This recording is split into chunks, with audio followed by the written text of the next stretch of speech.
Déjà, bonjour à tous. Donc moi, je me présente rapidement. Je suis Valentin, donc troisième année, en fait même 4A si on veut, parce que j'ai fait une année de césure, où j'ai fait 2 stages en machine learning. Et en parlant de ça, je vais vous faire une petite formation générale sur le machine learning. Alors, générale au sens où cette formation se veut assez complète, dans le sens où on va voir vraiment toutes les bases. Ce que j'appelle les bases, c'est-à-dire des trucs plus ou moins poussés, c'est pas forcément des trucs vraiment de débutants complets. Et en fait, l'idée, la façon dont j'ai voulu construire cette formation, c'est, voilà, en fait, moi j'ai toujours pensé que pour vraiment bien comprendre le machine learning, il fallait à la fois comprendre la théorie derrière, donc que ce soit la théorie mathématique ou les intuitions, et aussi pouvoir faire de la pratique, pouvoir traduire ça dans le côté pratique. Alors du coup, l'idée, c'est qu'on va aborder plusieurs points qui sont importants à avoir à l'esprit lorsqu'on veut monter son projet de machine learning. Des points qui reviennent systématiquement. Et à chaque fois, on va introduire les raisons mathématiques, ou les intuitions, les idées, qui font qu'on va expliquer pourquoi ces choses sont là, et on va des fois retrouver des choses que vous avez peut-être déjà vues. Sans doute même d'ailleurs. Donc voilà, donc je ne sais pas s'il y a plus de questions là sur cette introduction.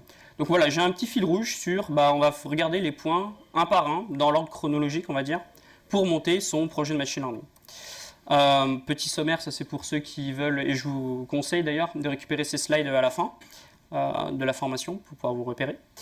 Alors, on va commencer par définir un petit peu ce que c'est que le machine learning. Alors, si j'en parle, c'est parce que c'est pas forcément évident de pouvoir le définir, parce qu'on entend dans la presse, sur LinkedIn, un peu partout, plein de buzzwords du style intelligence artificielle, machine learning, deep learning, et c'est pas toujours facile de pouvoir comprendre tout de suite les différences les uns avec les autres. Et donc nous, on va se concentrer sur le machine learning, donc ce serait pas mal de pouvoir définir le machine learning au départ. Alors, je vais commencer par définir ce que c'est que l'intelligence artificielle, parce que c'est le surdomaine qui va inclure... Alors l'intelligence artificielle, je définirais comme étant la science qui étudie les algorithmes qui font preuve d'intelligence. Tout le problème étant évidemment de définir ce que c'est que l'intelligence, et je ne vais pas le faire parce que il n'y en a pas en fait, c'est trop compliqué. Alors du coup, je vais plutôt vous donner un exemple. Une machine, un programme Python, si vous dites, là je vais faire une fonction qui rajoute 1 à n'importe quel argument et qui le met au carré. Là, vous ne faites pas vraiment preuve d'intelligence, il suffit juste de savoir lire des lignes et de faire des additions et des multiplications. Par contre, si on donne une image, par exemple des images d'animaux de ferme, et que à partir de juste de la photo, l'algorithme est capable de reconnaître l'animal qu'il y a dedans, donc mouton, chat, chien, là il fait déjà preuve d'intelligence. Parce que, là on considère qu'il fait preuve d'intelligence, parce que là déjà c'est un petit peu plus compliqué, il faut regarder l'image et prendre en compte tout un tas de paramètres, comme par exemple la forme de l'animal, son pelage, les traits caractéristiques, par exemple les oreilles, etc., leur forme, etc.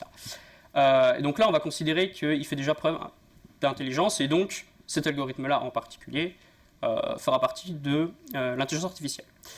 Alors les catégories d'intelligence artificielle, il y en a 2 grands types. Il y a les IA symboliques et les IA qui vont plus nous intéresser, qui relèvent de l'intelligence machine, de l'apprentissage automatique, du machine learning. Alors les IA symboliques, ça va être des IA qui vont faire des manipulations de symboles. En fait, le point important, c'est qu'on va inclure dans ces algorithmes les règles qu'ils devront utiliser. Donc les règles sont censées être connues, et on a implémenté notre algorithme avec ces règles-là. Tout de suite, un petit exemple. Est-ce qu'on peut considérer qu'un chercheur en maths, qui trouve des théorèmes de maths de temps en temps, en se réveillant le matin, un théorème de maths, est-ce que c'est quelqu'un qui fait preuve d'intelligence? Je pense que oui. En fait, c'est une IA symbolique. Parce que, à la base, il va prendre des propriétés des théorèmes qu'il connaît lui, donc soit qu'il a déjà trouvé, ou soit qu'il a vu en cours, ou dans ses articles de recherche, etc. Il connaît aussi les règles de la logique, donc ça, c'est les règles qu'on inclut dans l'IA, et ensuite, il en déroule des théorèmes. Donc ça, c'est un type d'IA symbolique. Donc voilà, le point important, c'est qu'on inclut des règles dans l'IA, dans l'IA. Ensuite, on prend des entrées, donc qui peuvent être par exemple les axiomes des maths, et ensuite on découle des théorèmes. Le machine learning et les IA de machine learning, c'est pas tout à fait la même chose, puisqu'en fait, ils s'entraînent en étant confrontés aux données. C'est-à-dire qu'on va leur donner des données. Donc des données, c'est des nombres qui ont une certaine sémantique, un certain sens, qui est censé se référer à ce qui existe dans la réalité, quelque chose qui se réfère au réel. Et donc, on va leur donner des données comme ça, donc par exemple des observations sur le monde, en fait, plus ou moins. Et au départ, l'algorithme qui au début est nul va commencer à être de plus en plus fort parce qu'il va apprendre les règles. Donc, c'est ça la grande différence entre l'IA symbolique et le machine learning, c'est que le machine learning va apprendre les règles, là où l'IA symbolique, on lui donne les règles en entrée. Et ensuite, une fois qu'on a les données, et donc, bon, ça évidemment, on va le détailler dans la suite, il va réussir à s'améliorer de plus en plus, mais si vous avez vu toutes les formations de backpropagation, etc., vous devez connaître un petit peu, enfin, vous devez déjà avoir des idées sur comment ça marche. Une fois qu'il a ses règles, après, il marche comme une IA symbolique, ou même d'ailleurs comme n'importe quel programme, c'est-à-dire une fois qu'il a ses règles et qu'il a fini de s'entraîner, parce que la première phase de s'améliorer, ça s'appelle l'entraînement, il va prendre les données et puis après découler les sorties. Donc voilà, et nous on va se concentrer sur le machine learning. Alors, donc j'ai fait une petite slide, donc on va peut-être pas rentrer dans les détails de tout, mais en fait je voulais rezoomer un petit peu. Donc là on est parti de l'intelligence artificielle, on a zoomé sur machine learning, là on zoome sur machine learning. Donc il y a 3 grands types de machine learning, donc ça normalement vous devez déjà les connaître, donc je vais pas aller beaucoup plus loin. Donc il y a le supervisé, le non supervisé, le reinforcement learning. C'est un peu difficile en fait de classer un petit peu qui est quoi, enfin surtout la différence entre supervisé et non supervisé. Mais pour faire simple, la différence, en tout cas que moi je considère, c'est qu'est-ce qu'on lui donne en entrée pour s'entraîner. Donc quels sont les types de données qu'il récupère et comment il les récupère. Et ça définit si vous êtes en supervisé, non supervisé ou renforcement. Alors ne vous inquiétez pas, on va aborder ces 3 points par la suite de manière individuelle. Et ensuite, donc ça c'est les types de machine learning. Mais à l'intérieur du machine learning, on peut différencier différents types d'algorithmes. Donc là, on a un niveau d'abstraction qui est un petit peu moins grand, parce que là, on va carrément parler de la structure des algorithmes. Quelle stratégie, quel algorithme, tout simplement, on va utiliser pour pouvoir s'améliorer et s'entraîner. Et donc là encore, vous avez une pléthore de sous-catégories. Donc j'en ai mis, j'ai mis les basiques que je connaissais et que je pense que vous en avez déjà vu pas mal dans le tas. Donc apprentissage ensembliste, régression, les apprentissages de représentation et le deep learning qui doivent du coup vous dire quelque chose. Donc c'est là où vous allez retrouver tous les réseaux de neurones. Donc ça fait plus partie des supervisés. Après, en non supervisé, vous avez par exemple le clustering et réduction de dimensions, donc on va les voir juste après. Et pour le reinforcement learning, vous allez avoir sans doute des formations qui vont être plus poussées, on va en parler un petit peu, mais vous aurez quelque chose de plus poussé sur d'autres formations d'automatants, qui seront faites par, je pense, Raphaël, du coup, j'imagine. Mais vous voyez que des fois il y a des overlaps. Par exemple, le deep learning se retrouve ici, et en fait même ici. C'est pour ça qu'il n'y a pas vraiment... En fait, il ne faut pas se dire, là j'ai un type de machine learning, non supervisé, donc il y a forcément un algo qui va bien marcher sur ce truc-là. Et inversement, il n'y a pas, par exemple, un truc, par exemple, je sais pas moi, le deep learning, c'est pas spécifique au supervisé. Voilà. Donc je rentrerai pas dans le détail en fait de tous ces algorithmes différents. Enfin, pas pour tous. Pour certains, je vais rentrer un peu plus dans les détails parce que ça caractérise carrément le type de machine learning. Mais je vais essayer de vous apporter des astuces générales pour traiter un peu tous les types de machine learning. Le problème étant, peut-être que là vous l'avez compris, c'est que des algorithmes de machine learning, il y en a vraiment beaucoup différents. Et donc c'est pour ça que des fois on va faire quand même des petites disjonctions de cas. Et première disjonction, juste avant, et c'est quand même très important. Quand j'ai parlé au début, quand j'ai défini ce que c'était que le machine learning, je vous ai dit, c'est un algorithme qui s'entraîne à partir de données. Et les données, c'est l'une des choses les plus importantes à comprendre, à bien comprendre. Et c'est notamment un petit peu la partie un petit peu peut-être nouvelle pour vous ou un petit peu compliquée, mais qui est très très très intéressante et on va découler plein de trucs de ça. C'est que je vais essayer de changer un petit peu la représentation que vous avez des données pour faire quelque chose qui s'attache plus à ce qui est censé être les données en machine learning. En fait, les données, du coup, on va reprendre un petit peu ce que c'est que les données. Les données, c'est, comme je vous ai dit, des nombres alors, je dis des nombres, mais en fait, c'est des informations. Sauf que toutes les informations, on peut les mettre sous forme de nombres. C'est sur des techniques qui ne sont pas très compliquées. Il y a plusieurs manières de faire, d'ailleurs. Ça dépend de vos données. Mais on va dire des nombres qui correspondent à des choses de la réalité. Donc, par exemple, prenons une fleur. Donc, une fleur, vous avez sa taille, son poids, la couleur des pétales. Voilà, donc ça vous fait 3 données. Et après, on peut vous donner une tâche, comme par exemple... essayer de trouver le type de fleur que c'est, si c'est un coquelicot, une marguerite, etc. Mais le truc, c'est que, admettons que vous avez pris votre fleur et vous avez mesuré 5,3 cm. Est-ce que votre fleur, elle fait 5,3 cm? Probablement pas. Parce que il y a très peu de chances pour que pile, à l'échelle de Planck, pile, ça fasse pile 5,3 cm. Ça se trouve, la longueur, ce sera 5,3002 ou même 5,31. Mais du coup, là où je veux en venir, c'est que si votre algorithme il prédit non pas 5,3 pile, mais 5,3002, vous êtes quand même déjà content. Et du coup, l'idée, c'est que puisque nous, notre stratégie, par exemple ici sur un type où on essaye de prédire la taille des fleurs, notre idée, ça va pas être de dire je veux que mon algorithme prédise pile la donnée discrète qui est égale à 5,3, mais qui me dise la probabilité que ma longueur soit entre, allez, disons, 5,2 et 5,4 est élevée. Une probabilité de, allez, on va dire 0,9. Et du coup, plutôt que de prédire pile 5,3, et du coup, à 5,3002, ça se trouve, je suis bien, mais du coup, je sais pas, je dis juste que je me suis trompé. Ça, c'est pas une bonne pratique.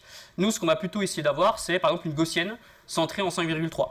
Et là, on aura bien la propriété de dire, si on a une petite écart parce qu'on s'est trompé dans les précisions, on va quand même avoir un algorithme qui va nous convenir.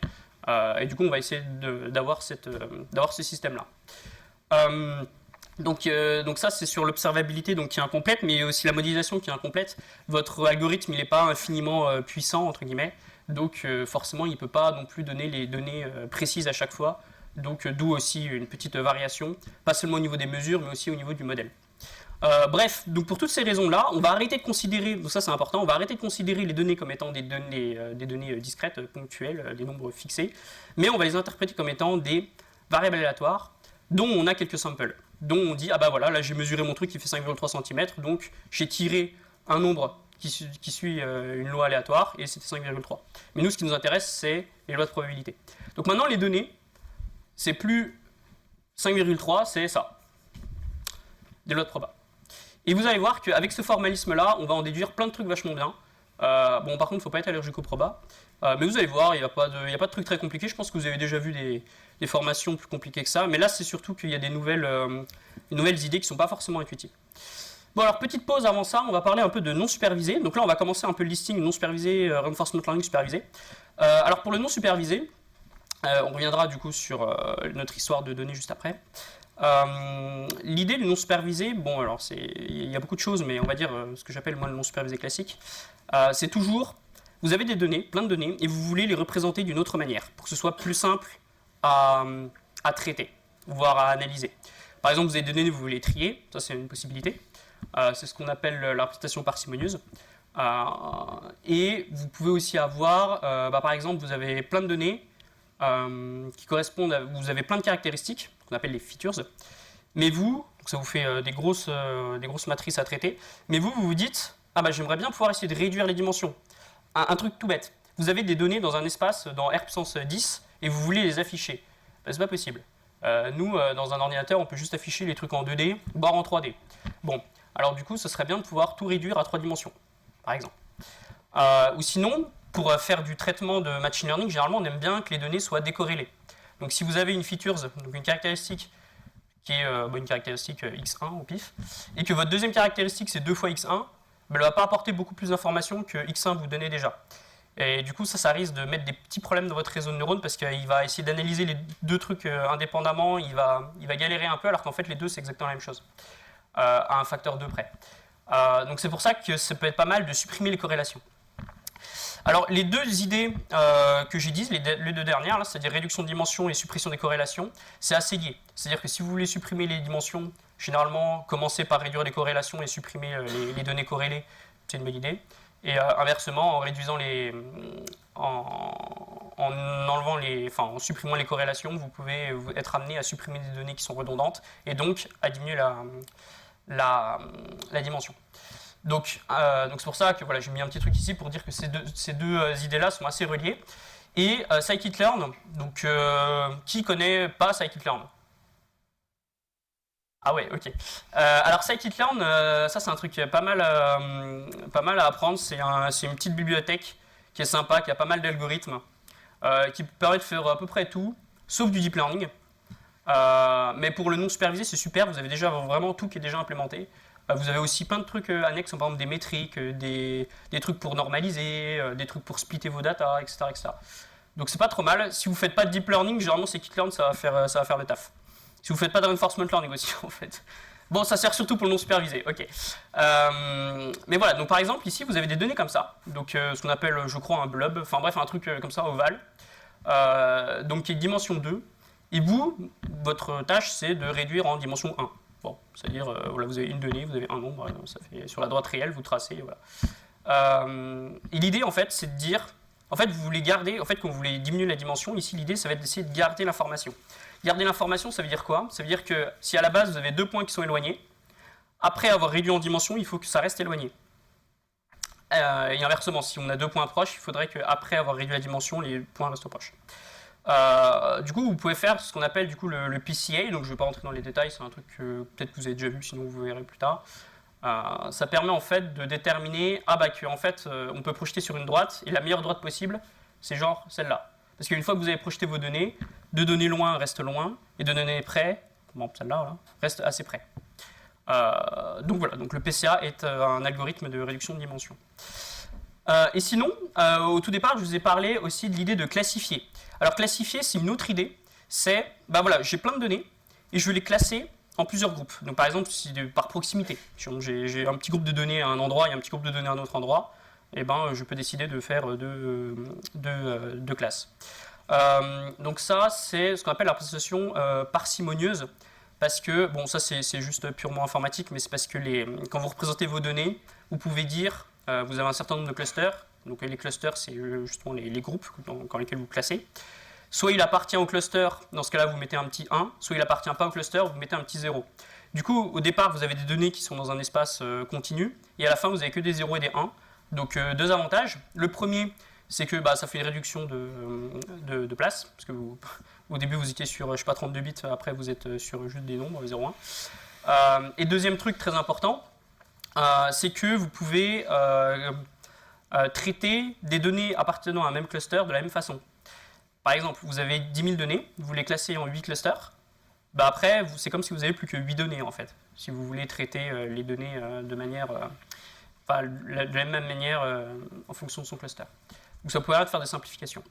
Généralement, pour faire du clustering, vous avez besoin de plus de clusters qu'il y a de dimensions. Donc c'est pour ça que généralement, vous allez augmenter la dimension. Donc c'est un petit peu l'effet inverse de ce qu'il y avait avant. Et généralement, d'ailleurs, en non supervisé, faire des alternances entre les deux idées, ça vous permet de faire des traitements qui sont pas trop mal. Alors, l'apprentissage par renforcement, donc, comme je vous ai dit, vous aurez des formations un peu plus poussées dessus si ça vous intéresse spécifiquement.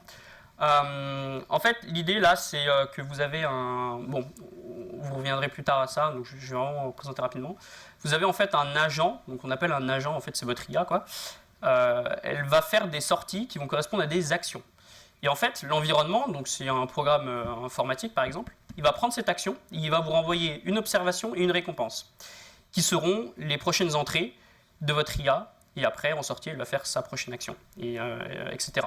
Et donc, elle va faire des actions, elle va recevoir des observations, des récompenses, etc., etc. Et son but, à elle, c'est de maximiser les récompenses sur le long terme. Voilà, bon, ça c'est le truc de base. L'idée étant que vous avez des environnements à implémenter, donc c'est une espèce de machine avec des états, des actions, des récompenses, des observations. Donc ça, vous pouvez l'implémenter avec la bibliothèque qui s'appelle GIM. Donc qui est une bibliothèque assez classique pour faire ce genre de choses. Donc même si vous ne savez pas exactement ce que c'est que état, action, récompense, observation, etc., retenez que le jour où vous voulez faire du machine learning et vous voulez créer votre environnement, c'est-à-dire la chose qui va générer entre guillemets votre dataset, vous pouvez utiliser GIM. Et pour implémenter votre algorithme d'intelligence artificielle, vous avez plusieurs bibliothèques à votre disposition. Donc ici j'en ai mis 3. Peut-être que mon truc est dépassé, il y a peut-être des trucs meilleurs maintenant, mais vous avez LearnRL qui a été créé par le fondateur des automatons, Horizon, Dopamine, qui ont été créés, je crois, respectivement par Facebook et Google. Et vous avez plein de techniques différentes pour faire du reinforcement learning, et donc vous pouvez tester un petit peu ce que vous voulez sur votre environnement et voir ce que ça donne. Bon, maintenant le supervisé. Tu passes à un truc de question, non? Yes, parfait, ouais. Alors, est-ce que vous avez des questions jusque-là?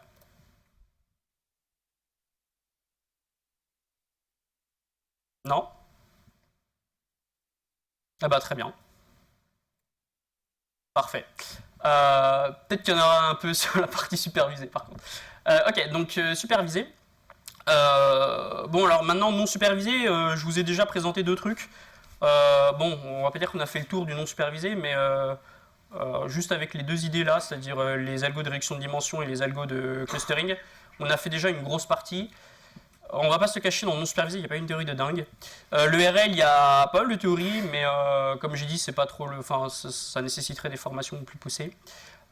Et supervisé, bah, je vais vous montrer en fait des petites idées de supervisé et d'où elles viennent.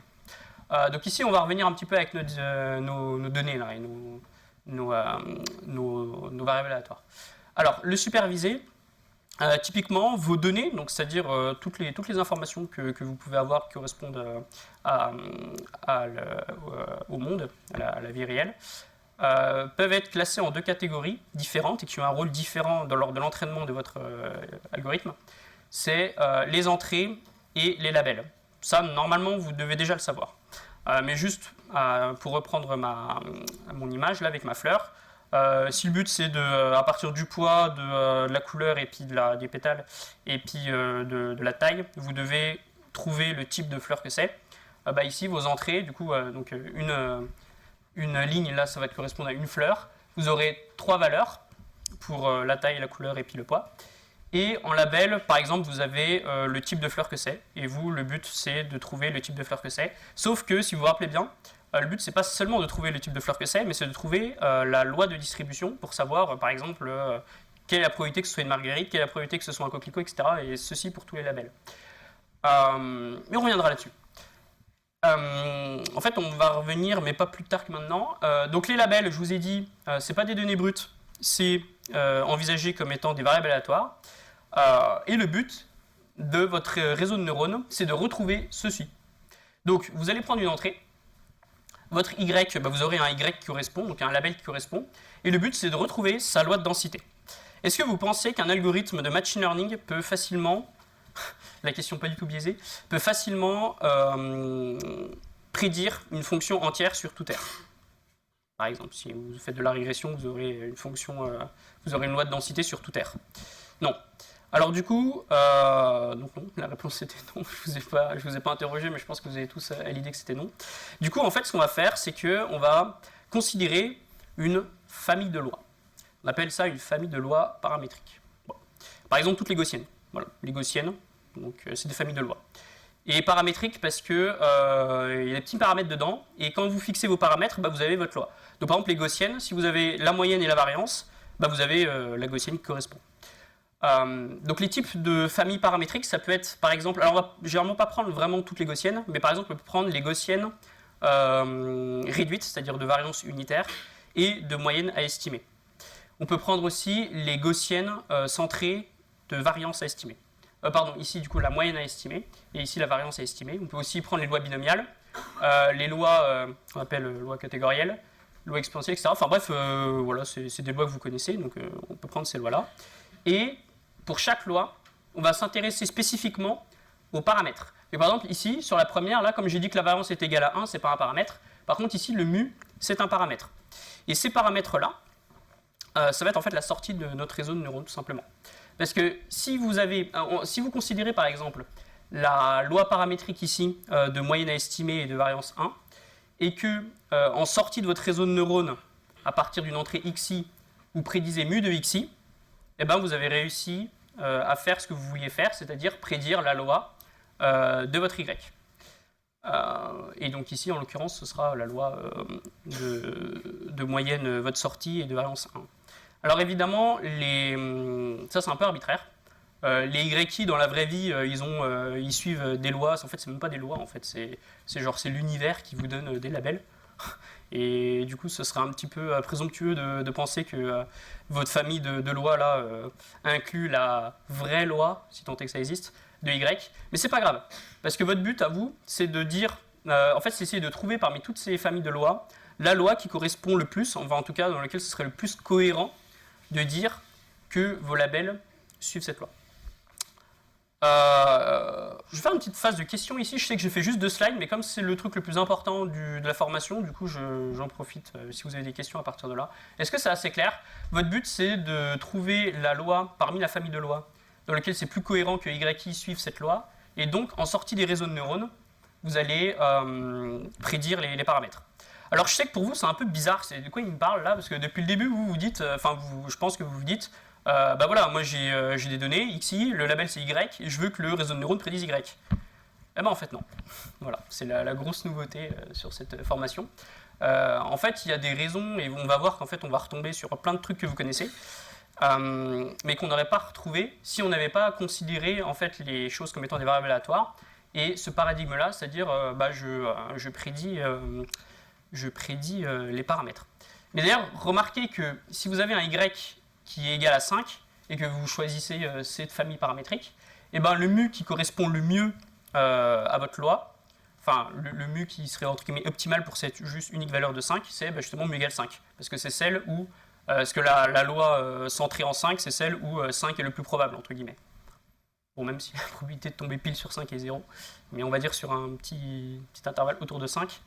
Et oui, c'est ça qui est important, c'est les petits intervalles autour de 5. C'est jamais 5 piles. Si vous avez compris ça, c'est que vous avez compris ce que j'ai dit à la slide d'avant. Enfin, la slide sur les datas. Voilà. Du coup, est-ce qu'il y a des questions là? Est-ce que c'est... Peut-être que c'est un peu embrouillé pour vous, mais c'est pour ça qu'on va débunker un petit peu tout ça encore après. Et puis... Ouais, vas-y. Si la zone neurone ne prédit que les paramètres de la loi, ça veut dire que c'est à nous après de trier et de choisir la bonne loi qui correspond. En fait, non, parce que ça, en fait, tu le fais dès le début. Ah oui, bien sûr, pardon. Du coup, ta question, c'est... alors, est-ce que j'essaie de reformuler ça? Une fois qu'on a nos paramètres, comment est-ce qu'on trie la bonne famille paramétrique en fonction des paramètres? C'est ça, à peu près, ta question? Ouais.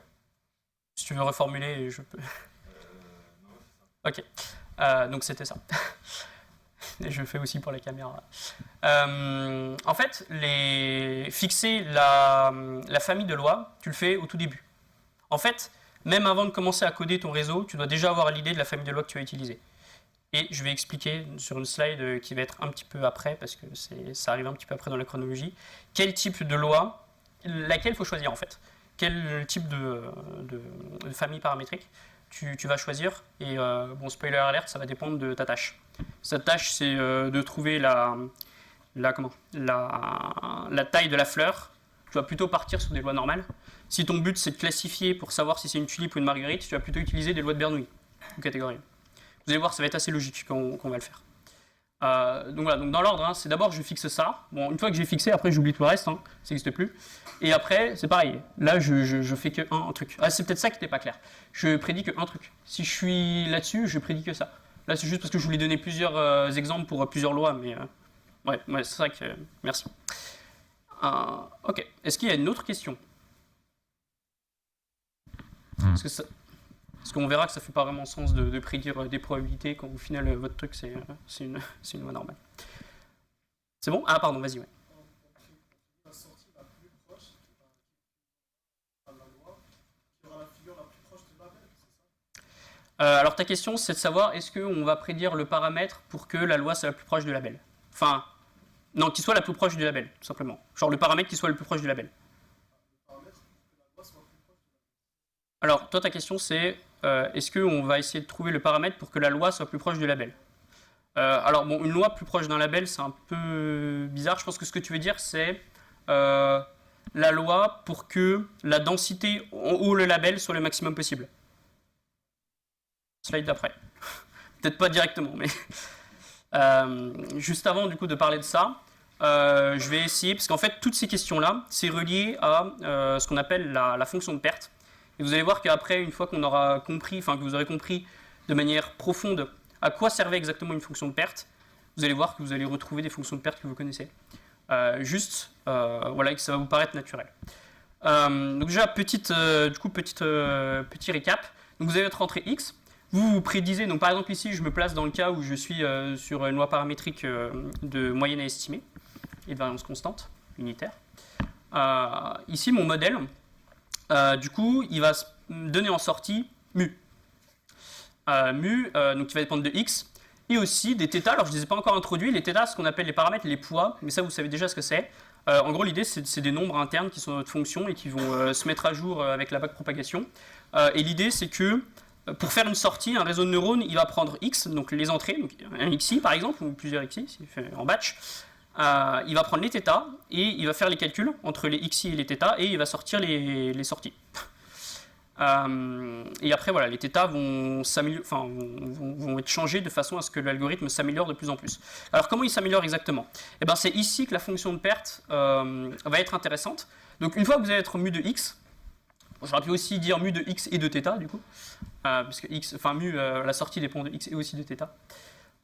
Vous prenez, du coup, pour un x fixé, les labels, le label correspondant, et vous faites la loss. Bon. Et du coup, intuitivement, la loss, elle est faible quand quoi? Parce que nous, la loss, c'est le truc qu'on veut minimiser. On va changer les θ pour que ce soit faible. Alors, qu'est-ce qui va être intéressant? Nous, notre but, c'est que la loi de paramètre mu, ce soit cohérent de dire que y suit cette loi.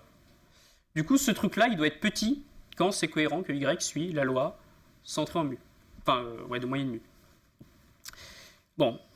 Donc ça, c'est une fonction de θ, et après, l'idée, c'est de faire une descente de gradient, je ne vais pas revenir là-dessus, pour minimiser L, donc vous changez les θ, pour que ce truc-là soit le plus en plus petit possible. Mais du coup, voilà, l'idée, c'est vraiment que ça, là, la loss, ce soit petit quand Y suit à peu près la loi de paramètre mu de x et de θ. Ok, alors, comment faire pour trouver une loss pour trouver une loss qui marche bien. Alors nous, on va vraiment c'est quoi l'idée? On va vraiment partir de l'idée de base. L'idée, c'est de trouver le θ qui marche le mieux. Et donc du coup, c'est ce qu'on disait avec la question précédente. On va essayer de trouver le θ pour que la loi de densité de notre label soit la plus grande possible. Alors c'est ce que j'ai noté, moi, P de Y sachant x et θ. Est-ce que ça vous paraît cohérent comme notation?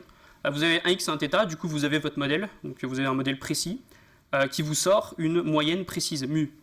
Et, du coup, on peut regarder la densité en y de la densité de cette loi de paramètre mu. Yes.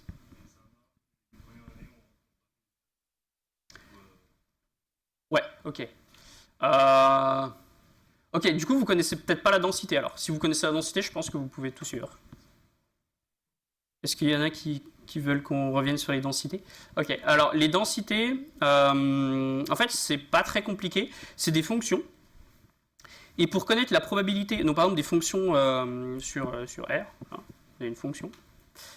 Ben, je vais peut-être avoir des petits exemples, ce sera plus parlant. Voilà. Vous avez des fonctions sur R. Et vous devez trouver la probabilité d'un intervalle. Donc par exemple, la probabilité qu'on soit entre, comme je disais tout à l'heure, entre 5,2 et 5,4. Et ben la probabilité d'être entre 5,2 et 5,4, c'est juste l'intégrale de la fonction de densité. Du coup, l'intégrale entière, c'est 1, pour que ce soit une vraie loi de probabilité. Et voilà. Et du coup, quand vous avez une loi normale, donc ça ressemble à peu près à ça, qui est centrée ici en une valeur là, la probabilité que vous soyez entre, je sais pas moi, la valeur plus 1 et la valeur moins 1, ça vaut une certaine valeur que je ne connais pas par cœur, mais voilà. Et du coup, vous pouvez faire vos petites probabilités comme ça. Et vous devez prendre parmi toutes les lois normales, comme ça. Donc, il faut imaginer que votre famille paramétrique de lois, c'est toutes ces lois-là, mais qui sont translatées, en fait. Vous avez toutes les translations possibles. Et vous devez maximiser la valeur, pour un y fixé, qui correspond à votre label, vous devez maximiser cette valeur-là. Par exemple, parce que ici, je suis à y, donc la valeur de la fonction de densité en ce point-là. Et la valeur de la fonction de densité, ça correspond à peu près la probabilité, enfin, c'est proportionnel à la probabilité d'être égal à cette valeur, plus ou moins 1, plus ou moins 0,1, plus ou moins 0,2, etc. Le facteur de proportionnalité dépend évidemment de la largeur de l'intervalle que vous prenez. Ça va, c'est clair ou pas? En fait, le truc, c'est du coup faire des stats, ça prend peut-être, allez, je sais pas, 10 heures de cours pour faire des trucs vraiment complets sur les stats, du coup. Mais après, vous pouvez aussi le faire en intuitif. Si vous avez compris ce petit truc sur les densités, après, le reste, c'est que du calcul. C'est vraiment simple, après. Donc vous essayez de trouver le θ, parce que votre but, c'est toujours d'avoir le seul truc que vous pouvez changer, c'est pas vos données. Les données, elles sont là, elles existent, indépendamment de votre volonté. Mais ce que vous pouvez changer, c'est les θ pour améliorer votre modèle. Donc, c'est naturel d'essayer de prendre le θ le meilleur possible, pour avoir la fonction de densité en y qui est la plus grande possible. Bon, le log, c'est une fonction croissante, du coup, faire l'argmax de f, c'est pareil que de faire l'argmax de log fois f. Alors, il y a des raisons très profondes dans lesquelles le log, il intervient souvent quand vous avez des probabilités. L'une d'entre elles, c'est qu'après, ça va simplifier les calculs. parce qu'on va faire la ligne juste d'après, c'est juste l'hypothèse que les Y et les X sont indépendants les uns les autres. C'est-à-dire que quand vous mesurez une fleur, peu importe ce que vous avez fait, si vous prenez une autre fleur et vous la mesurez, bah, c'est indépendant, quoi. C'est pas toujours vrai, hein, quand vous avez des évolutions temporelles, mais là, c'est des approximations. Il n'y a pas besoin que le truc soit parfait pour que ça marche.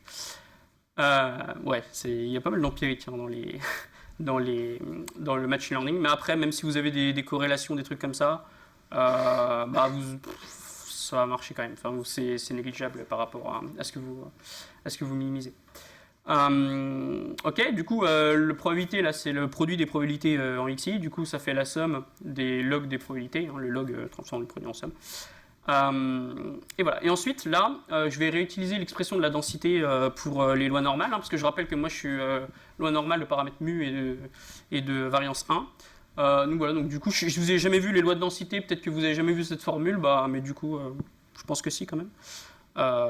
Mais du coup, voilà, je l'ai remise ici. Du coup, il y a juste à remplacer, ça c'est juste l'expression de la densité ici en fait, il n'y a plus qu'à remplacer ici, éliminer les termes qui ne dépendent pas de θ, parce que nous on veut maximiser, enfin on veut prendre le θ qui maximise une fonction, du coup les trucs qui ne dépendent pas de θ, les constantes en plus, on peut les supprimer, ça ne change rien. Et vous retrouvez ce truc-là, puis même après éliminer les termes constants, vous retrouvez ce truc-là. Et ça peut-être que vous avez déjà vu, parce que vous retrouvez comme par hasard, ce qu'on appelle la mean square error, y moins mu. Alors le mu c'est la sortie de votre réseau de neurones au carré, le carré venant du petit carré ici de la loi normale. Ok, donc du coup le bon θ, c'est le θ qui minimise, alors attention minimiser parce qu'ici on avait un moins, et du coup le argmax devient argmin, petite, voilà, pour pas vous paumer. Et du coup le bon θ, enfin un bon θ, c'est un θ pour lequel ce truc là est petit. Et du coup c'est assez naturel de prendre la loss, ce truc là, puisque on rappelle, hein, si la loss est petite, ça veut dire qu'on a ce truc. Et dire qu'on a ce truc, ça veut dire qu'on a ce truc. Donc c'est-à-dire qu'on a ce truc. Donc c'est-à-dire qu'on a θ qui minimise ici la mean square error. Donc on va prendre la loss égale à la mean square error. Donc mu, comme j'ai dit, c'est juste la sortie de votre réseau de neurones. Et donc on retrouve ici la mean square error. Et en fait, la mean square error, donc on vous a dit, ah ben voilà, ça c'est une loss, prenez-la, elle marche bien et tout. En fait, elle a une raison très profonde, c'est de faire cette idée-là, où on considère que nos labels suivent des lois de probabilité, donc ici, normale, qui est une loi de probabilité assez canonique, hein, c'est la loi des grands nombres. Bon, si vous n'avez jamais fait de stats, du coup, c'est pas grave, oubliez ça. Pour ceux qui connaissent, c'est la loi des grands nombres, donc c'est un truc assez naturel. Même, par exemple, quand vous faites une mesure, peut-être que vous avez fait ça en physique, en prépa, quand vous, avez quand vous faites une mesure d'un certain truc, généralement, on vous dit « Ah oui, mais attention, parce que vous avez fait une mesure, mais il y a une incertitude. » Et la certitude, généralement, vous prenez un truc gaussien. Bon, du coup, voilà, c'est un truc assez naturel. Et donc, en prenant cette loi, vous retrouvez la mean square error. A noter d'ailleurs qu'on peut aussi prendre n'importe quelle constante ici pour la variance. Si c'est une constante, ça va pas changer grand-chose, vous allez retrouver une mean square error. Aussi, pour ceux qui connaissent, si au lieu de prendre les lois normales, là on prend les lois de Bernoulli, eh ben, on retrouve cette formule-là, que peut-être certains d'entre vous connaissent. Qui, pareil, est implémenté sur scikit-learn aussi, sur Keras aussi. Donc c'est des bibliothèques de machine learning, de deep learning du coup pour Keras. Vous retrouvez ce truc-là qu'on entend parfois appeler la binary cross-entropie. C'est un truc classique, et ça vient juste du fait que vous avez pris la loi de Bernoulli, qui est une loi très canonique pour les classifications. Ok. Alors, je ne vais pas passer aux questions maintenant, parce que j'ai une autre petite slide. Donc là, c'est la dernière slide un peu mathématique, entre guillemets, qui est un peu moins rigoureuse pour le coup. Vous pouvez avoir une deuxième idée. En fait, l'idée d'avant, c'était d'essayer de regarder la loi de densité au niveau du label. Mais une autre idée aussi, c'est de considérer de manière plus directe que ce qui vous intéresse, c'est le θ. Et donc, plutôt que d'essayer de chercher à maximiser un truc indirect, c'est-à-dire la valeur de la loi en Y, on va essayer de définir une probabilité de θ sur les θ possibles. Donc les θ, c'est vos paramètres, hein, donc c'est l'espace des θ, c'est R puissance le nombre de paramètres que vous avez dans votre réseau. Donc d'essayer de définir une probabilité sur les θ, ce que vous n'avez pas a priori, hein, ça c'est une idée, normalement vous dites quoi, une loi de probabilité sur les θ, aucun sens. Mais on va faire quand même une loi de probabilité sur les θ, et vous allez prendre le θ qui va être le plus probable. Plus probable, c'est-à-dire, en considérant quoi? En considérant les données que vous avez. Donc c'est ce que je vais appeler P de θ sachant Y et X. Alors pour l'instant c'est très abstrait de savoir ce que c'est que le P de θ. Mais voilà, on va fixer de manière artificielle, pas arbitraire, de manière artificielle, une loi de probabilité sur les Y. Et cette quantité-là, P de Y sachant θ et X, intuitivement, on va utiliser le théorème de Bayes. Vous connaissez tous le théorème de Bayes? On va utiliser le théorème de Bayes pour la définir de manière intuitive. Donc ici, le A, vous remplacez, donc A, ça devient θ, et Y, ça devient B, pardon, ça devient Y, et toutes les probabilités sont sachant X. Donc voilà, on fait ça. Du coup, on passe au log, comme précédemment. Et là, après avoir remplacé sur la formule du théorème de Bayes, on retrouve log de P de Y, sachant θ et X, qui est la quantité de la slide d'avant, plus log de P de θ. Ah, c'est quoi ça, log de P de θ?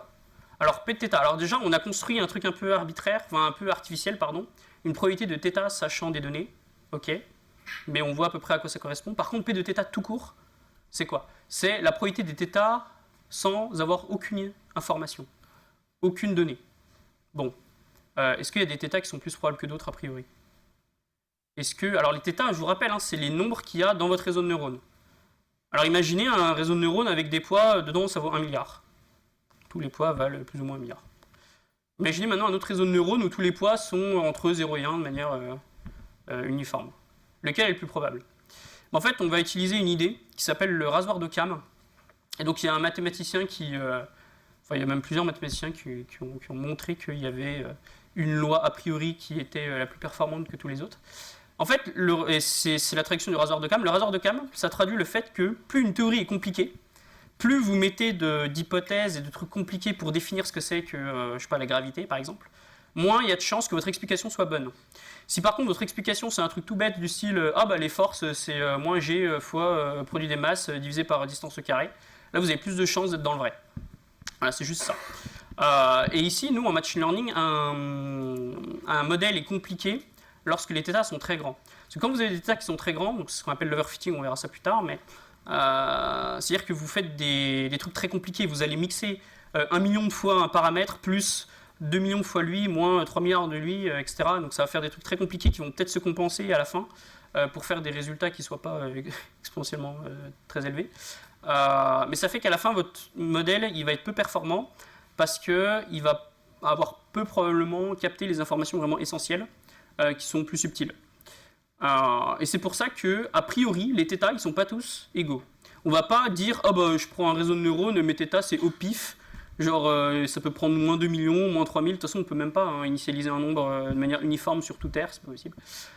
Et du coup l'idée, c'est de dire que mes θ, a priori, ils suivent une loi centrée. Alors centrée, parce qu'il n'y a pas vraiment de raison de penser qu'un poids est plus probable s'il est à 0,2 que moins 0,2. Vous voyez, donc centré et avec une certaine variance. Alors la variance, il faut que ce soit un truc assez élevé quand même. Parce que il faut se dire que comme on n'a aucune information sur les données, les poids, ça peut vraiment être un peu n'importe quoi. Du coup, si on prend une variance trop faible, c'est-à-dire qu'on va trop contraindre, donc c'est possible, hein, on peut le faire, mais ça va être un petit peu embêtant parce qu'on va contraindre trop l'algorithme à avoir des poids petits, alors que ça se trouve, il faut quand même avoir des poids assez élevés pour pouvoir capter les informations. Donc voilà, donc on va considérer un lambda qui est assez petit ici, parce que c'est l'inverse de la variance. Par exemple le 0,1, 0,001, enfin bref, c'est un hyperparamètre.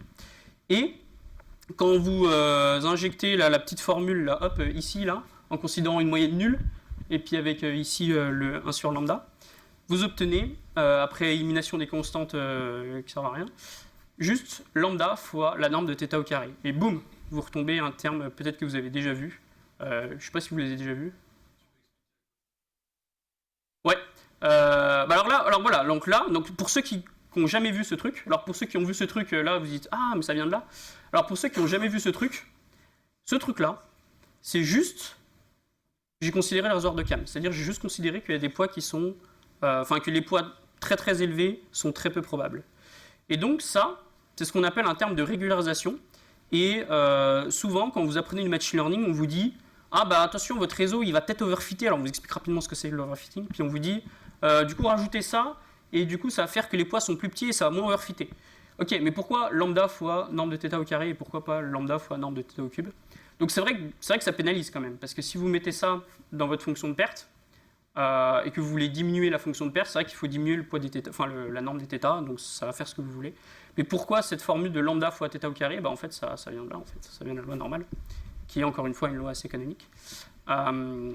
Et c'est là d'où vient ce terme de régularisation. Et donc ce terme qu'on peut voir de temps en temps dans les algorithmes de machine learning, dont il y a beaucoup d'insectes, ça vient de là. Ça vient, bon, pas forcément énormément de gens le savent, mais ça vient du principe de rasoir d'Occam, qui est de dire les θ ne peuvent pas être probablement infiniment grands, donc on considère qu'ils suivent une loi normale. C'est un truc, faire des a priori sur des lois normales, c'est extrêmement classique. Donc voilà, si ça peut vous donner le réflexe de faire ça. Et donc ce truc, il va régulariser, il va faire en sorte que les poids doivent être plus petits. Donc ici, à la fin, vous allez retrouver exactement le terme précédent, qui est l'armax d'état de log de P de Y de θx. Ça, c'est exactement le même truc que précédemment. Ici. Mais il y a un terme en plus.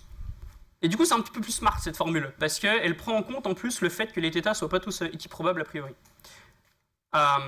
Et du coup, voilà, vous retrouvez cette formule-là. Qui avait déjà vu ce terme ici de régularisation? Ça, c'est un truc que vous allez voir souvent. Il y en a 4-5, beaucoup de 2A. Et des GPA, ok. Voilà la justification profonde.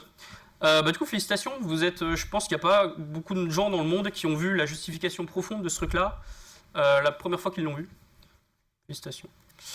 Ok, très bien. Alors maintenant, on va revenir sur une question. Alors non, on va revenir sur une phase de questions avant, peut-être quand même. Est-ce qu'il y a des questions sur cette slide, celle d'avant, ou même encore avant? C'est bonne mémoire. Parce que s'il n'y a aucune question, alors que vous n'avez jamais fait de stats, c'est que je suis bon pédagogue, enfin je vois que ça, ou vous êtes timide, je sais pas. Mais franchement, si vous avez compris cette slide-là et celle d'après, alors que vous n'avez jamais fait de stats, vous êtes balèze. Déjà même si vous aviez... ouais. Pour le côté pratique, sur la slide d'après, ouais. Le terme de correction, est-ce que ça correspond de normalisation? Alors ta question c'est est-ce que ce terme-là correspond à une couche de normalisation? La réponse est non. Il existe des couches de normalisation, donc batch norm, layer norm, je ne me rappelle plus, celle avec les... Bon bref. Alors non, c'est une autre technique. Alors il y a beaucoup de types de régularisation qui existent. Le plus courant, donc c'est assez rigolo que tu parles de ça, parce que le plus courant, je pense que la plupart des gens connaissent le fait de rajouter un terme comme ça dans la loss, donc qui est un terme de pénalisation. Donc là, c'est vraiment, je prends ma fonction de perte, je rajoute un terme. Toi, ce dont tu parlais, c'était des couches. Donc là, tu es plutôt déjà dans le deep learning, mais ok. Parce que ça, c'est pas forcément deep learning, hein, c'est n'importe quoi de supervisé. Donc dans un réseau de neurones, vous mettez des couches, donc ça va faire en fait des produits matriciels, et à certains moments, vous pouvez dire, ok, j'ai traité 64 données en même temps, et ce que je vais faire, c'est que je vais faire une moyenne sur les 64 données. Donc ça va permettre d'enlever un petit peu des corrélations un petit peu bizarres, ça va permettre de pouvoir supprimer un petit peu de l'overfitting, des trucs comme ça. Et une fois que j'ai normalisé toutes mes 64 données, je continue. Ça, c'est une autre possibilité pour la régularisation, mais il y en a plein d'autres. Hein. Il y a aussi du dropout, il y a la data augmentation aussi, on n'en a pas parlé. Alors ça, c'est moins modèle oriented, c'est data oriented, mais ça marche aussi, c'est même une très bonne méthode. Ouais. Comment ce terme va résoudre le problème? En fait, le problème d'overfitting, il est très lié au problème de mes poids vont exploser.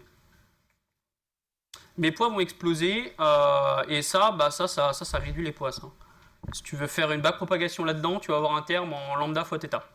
Donc du coup, ça va être moins lambda fois θ. Donc en gros, tu vas prendre tes poids et tu vas enlever une petite proportion de ton poids. Donc ça, si tu réfléchis bien à l'infini, ça va faire que ton poids tend vers 0. Sauf qu'en réalité, il ne va pas vraiment tendre vers 0 parce que tu as d'autres termes. Heureusement d'ailleurs, parce que sinon ça serait un peu nul si à la fin de n'importe quel algorithme de machine learning, tous les poids tendaient vers 0 de manière uniforme. Et voilà, après, d'autres possibilités aussi, c'est que vous avez des gros réseaux avec beaucoup de couches et tout. Le fait de faire ce genre de termes, ça va annuler les poids qui servent à rien, en fait. Et donc, ça va vous permettre d'alléger votre réseau, d'avoir un réseau du coup un peu plus allégé et donc moins soumis à l'overfitting. Alors, vous me posez beaucoup de questions sur l'overfitting et c'est assez marrant parce qu'on va le voir juste après, donc je vais vraiment passer très vite parce que vous connaissez déjà tout. Ouais.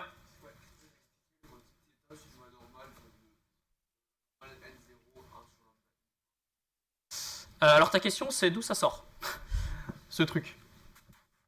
En fait, moi, l'idée avec cette idée-là, donc l'idée bayésienne, c'est pas moi qui l'ai inventée hein, du tout, c'est de dire, ok, plutôt de regarder, plutôt d'être entre guillemets data oriented sur les labels et essayer d'avoir le label qui correspond le mieux, enfin avoir la loi qui correspond le mieux à mon label fixé.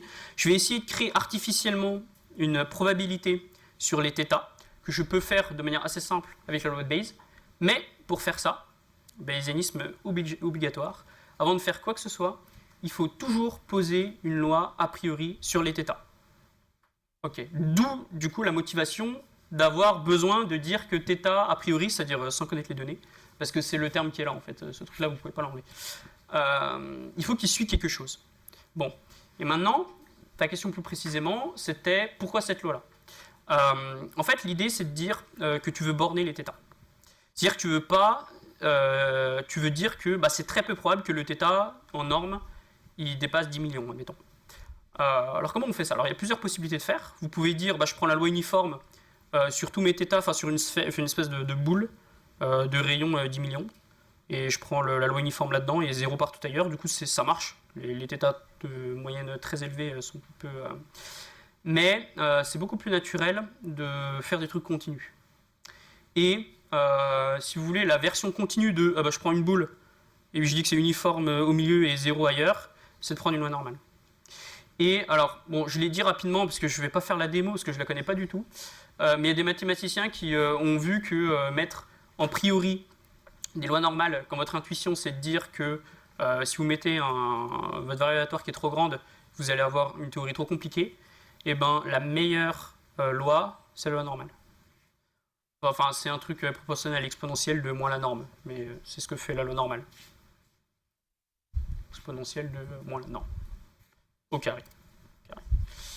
Voilà d'où ça vient. Alors bon, je sais pas si ta question allait jusqu'à pourquoi 0, mais ça c'est parce que 0 c'est la valeur entre guillemets symétrique. Donc il n'y a pas de raison, a priori sans connaître rien du tout les données, de dire qu'il y a plus de chances que les θ soient plus élevés dans une certaine partie de ton réseau de neurones, ou que il y a plus de chances qu'elles soient positives ou négatives, tu vois. A priori, tu n'as aucune donnée, tu sais pas.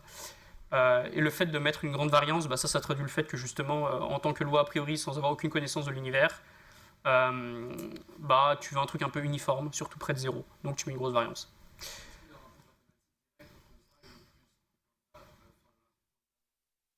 Ouais, alors toi, ta question, c'est que tu demandes quel est le rapport entre ça et ça. Comment je passais de là à là.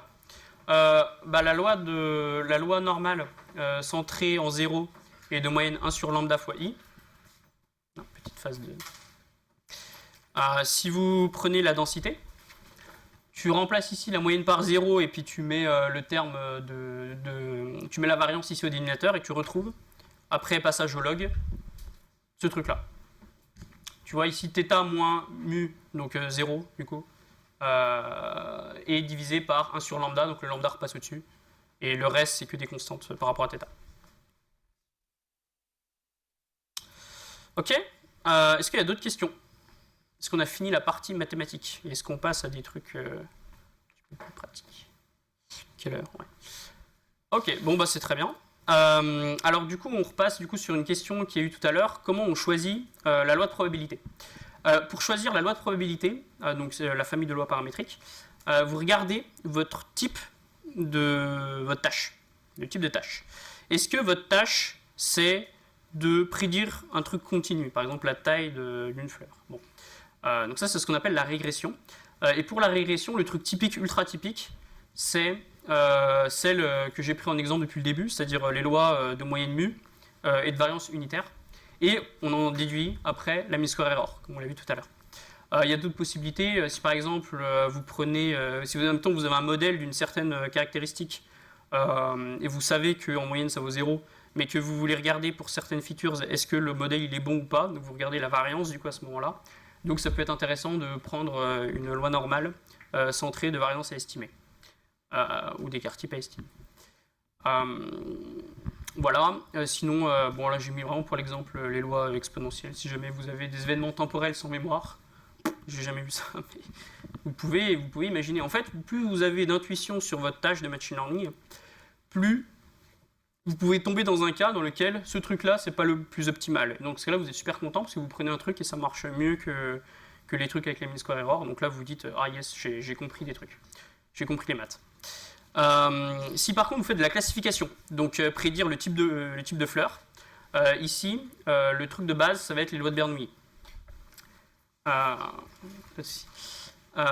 Donc typiquement, quand vous avez deux labels, ou un seul label, le deuxième label étant tu n'es pas du premier label, vous allez utiliser une loi de Bernoulli donc, de paramètre P, donc, qui va être votre sortie de réseau de neurones, ça va être le P, le paramètre.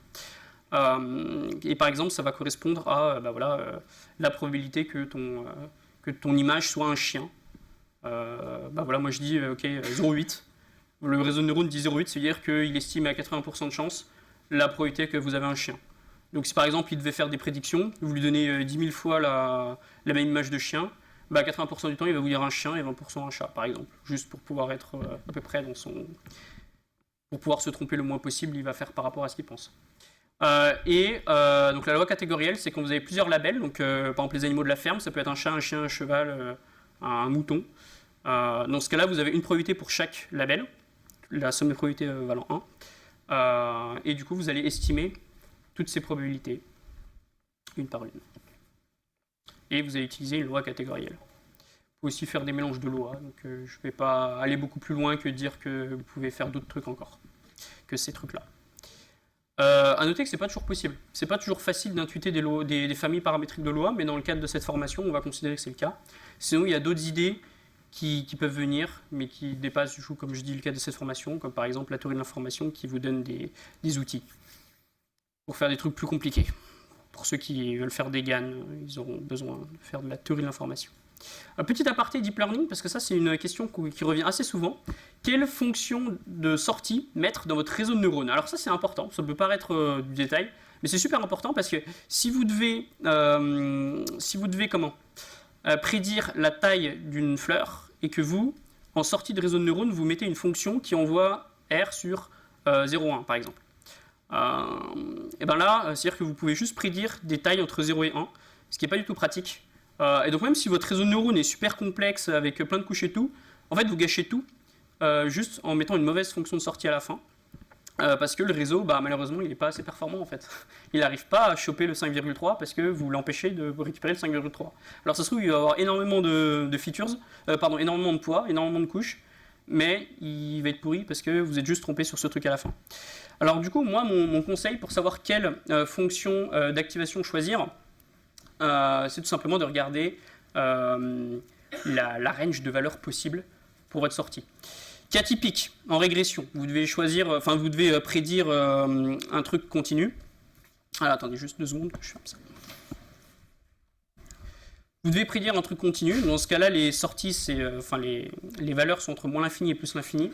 Donc là, vous allez prendre typiquement une sortie linéaire, c'est-à-dire pas de sortie du tout. Votre fonction d'activation à la toute fin, ça va être l'identité. Effectivement, parce qu'une fois que vous avez fini donc la dernière couche d'un réseau de neurones, c'est un produit, c'est une combinaison linéaire, c'est des combinaisons linéaires.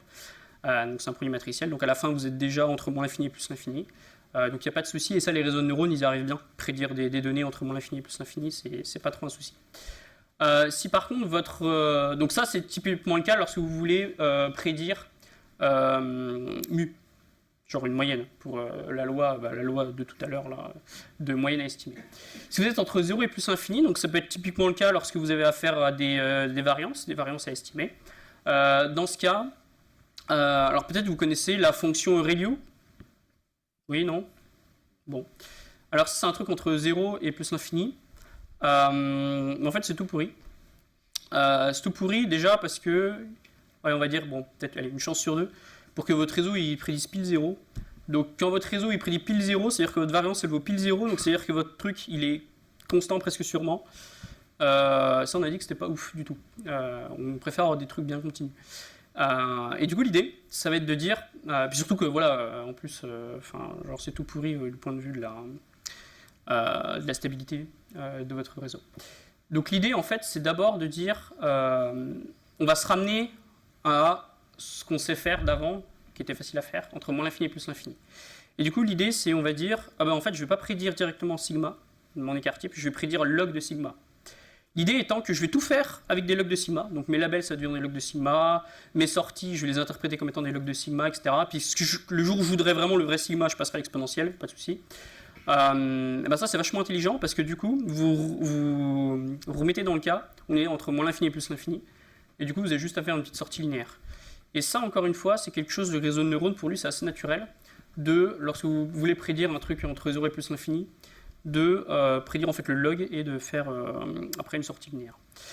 Quand vous êtes entre 0 et 1, bon, cas typique des probas, quand vous avez une classification binaire, vous prenez la loi de Bernoulli, vous voulez chercher P, donc vous êtes entre 0 et 1. Là, une fonction vraiment typique, c'est ce truc-là, sigmoïde.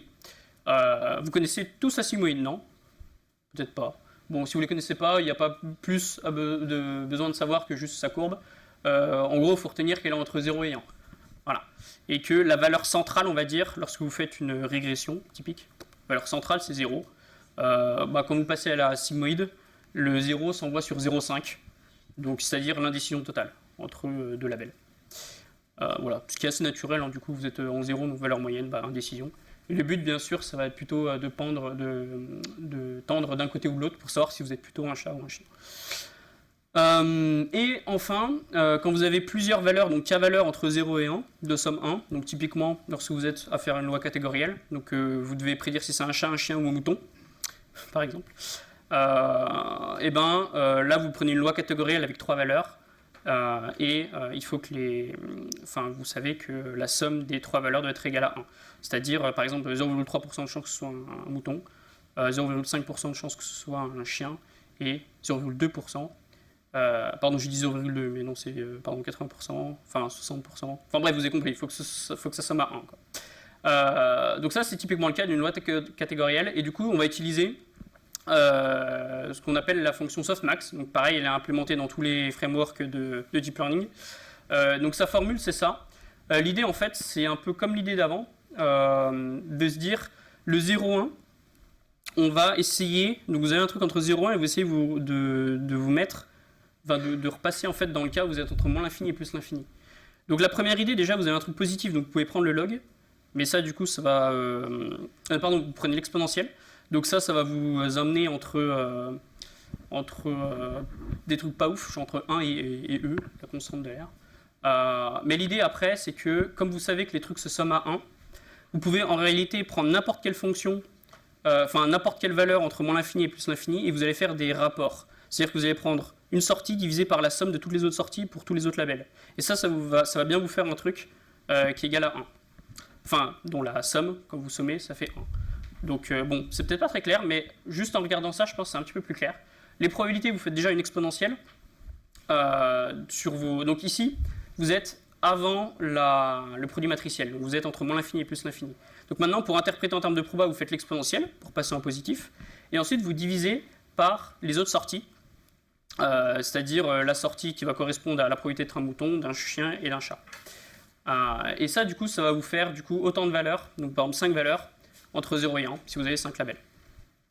Donc petit exemple ici, admettons qu'avant la fonction d'activation, j'ai 4 valeurs pour 4 labels différents qui correspondent à moins 5,1, moins 1,2, 0,3 et 2,0. Cette fonction-là va vous donner ces nouvelles valeurs-là, qui seront interprétables comme étant des probabilités relatives. Donc ici 1 exposant 3, 1 exposant moins 3, donc 0,001, 0,03, 0,15, 0,82. Donc voilà, donc cette valeur-là très faible, elle s'intuite comme parce que moins 5,1 c'est très faible par rapport aux autres trucs, notamment par rapport au maximum, etc., etc. C'est exponentiellement plus faible en fait, parce qu'il y a des exponentiels. Et du coup ça c'est totalement interprétable comme étant un exemple de probabilité. Donc ici par exemple vous avez 82% de chance d'être un mouton, 0,15 d'être un chat, 0,03 d'être un chien, et ça d'être un cochon, par exemple.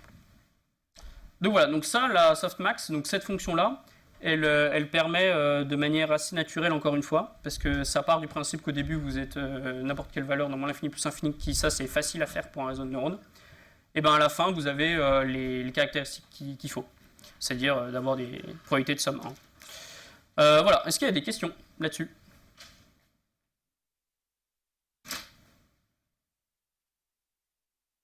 Est-ce que maintenant, si on vous dit, bah voilà, faites de la classification, vous savez exactement quelle fonction de sortie mettre et quelle loi choisir? Si vous ne savez pas, hein, vous revenez à cette petite slide-là et à cette slide-là.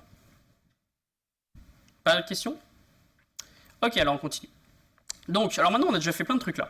On a vu les familles de lois à prendre, on a vu les fonctions d'activation à prendre, on a vu les loss à prendre. Qu'est-ce qu'il nous reste? Il nous reste maintenant les modèles.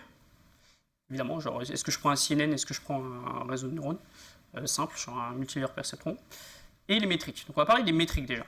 Alors la métrique, quand vous êtes dans un projet de machine learning, généralement vous avez un patron ou un client qui vous dit ah bah moi ma métrique, enfin moi ce que je veux, en fait il va vous dire ce qu'il veut, il va pas vous dire une métrique, il va vous dire ce qu'il veut. Moi je veux que ton truc fasse une bonne classification. Voilà. Des fois il va avoir des idées un petit peu plus précises sur ce qu'il veut. Et vous en fait ça va être votre tâche aussi de choisir une bonne métrique. Alors une bonne métrique ça va prendre deux choses en compte. Évidemment les attentes du client. Donc s'il vous dit une bonne classification, sans plus d'informations, bah ok, nique-toi. Genre je vais trouver une idée par moi-même, merci bien. Si vous dites un truc un peu plus précis du style bah moi je veux que le truc marche plutôt bien, mais surtout ce que je veux pas c'est qu'il fasse vraiment des prédictions très éloignées à certains moments. Bah là vous allez peut-être choisir des métriques qui sont un peu plus différentes de si vous dit juste bah moi je veux qu'en moyenne ça prédise bien, etc., etc. Et il faut aussi prendre en compte les données.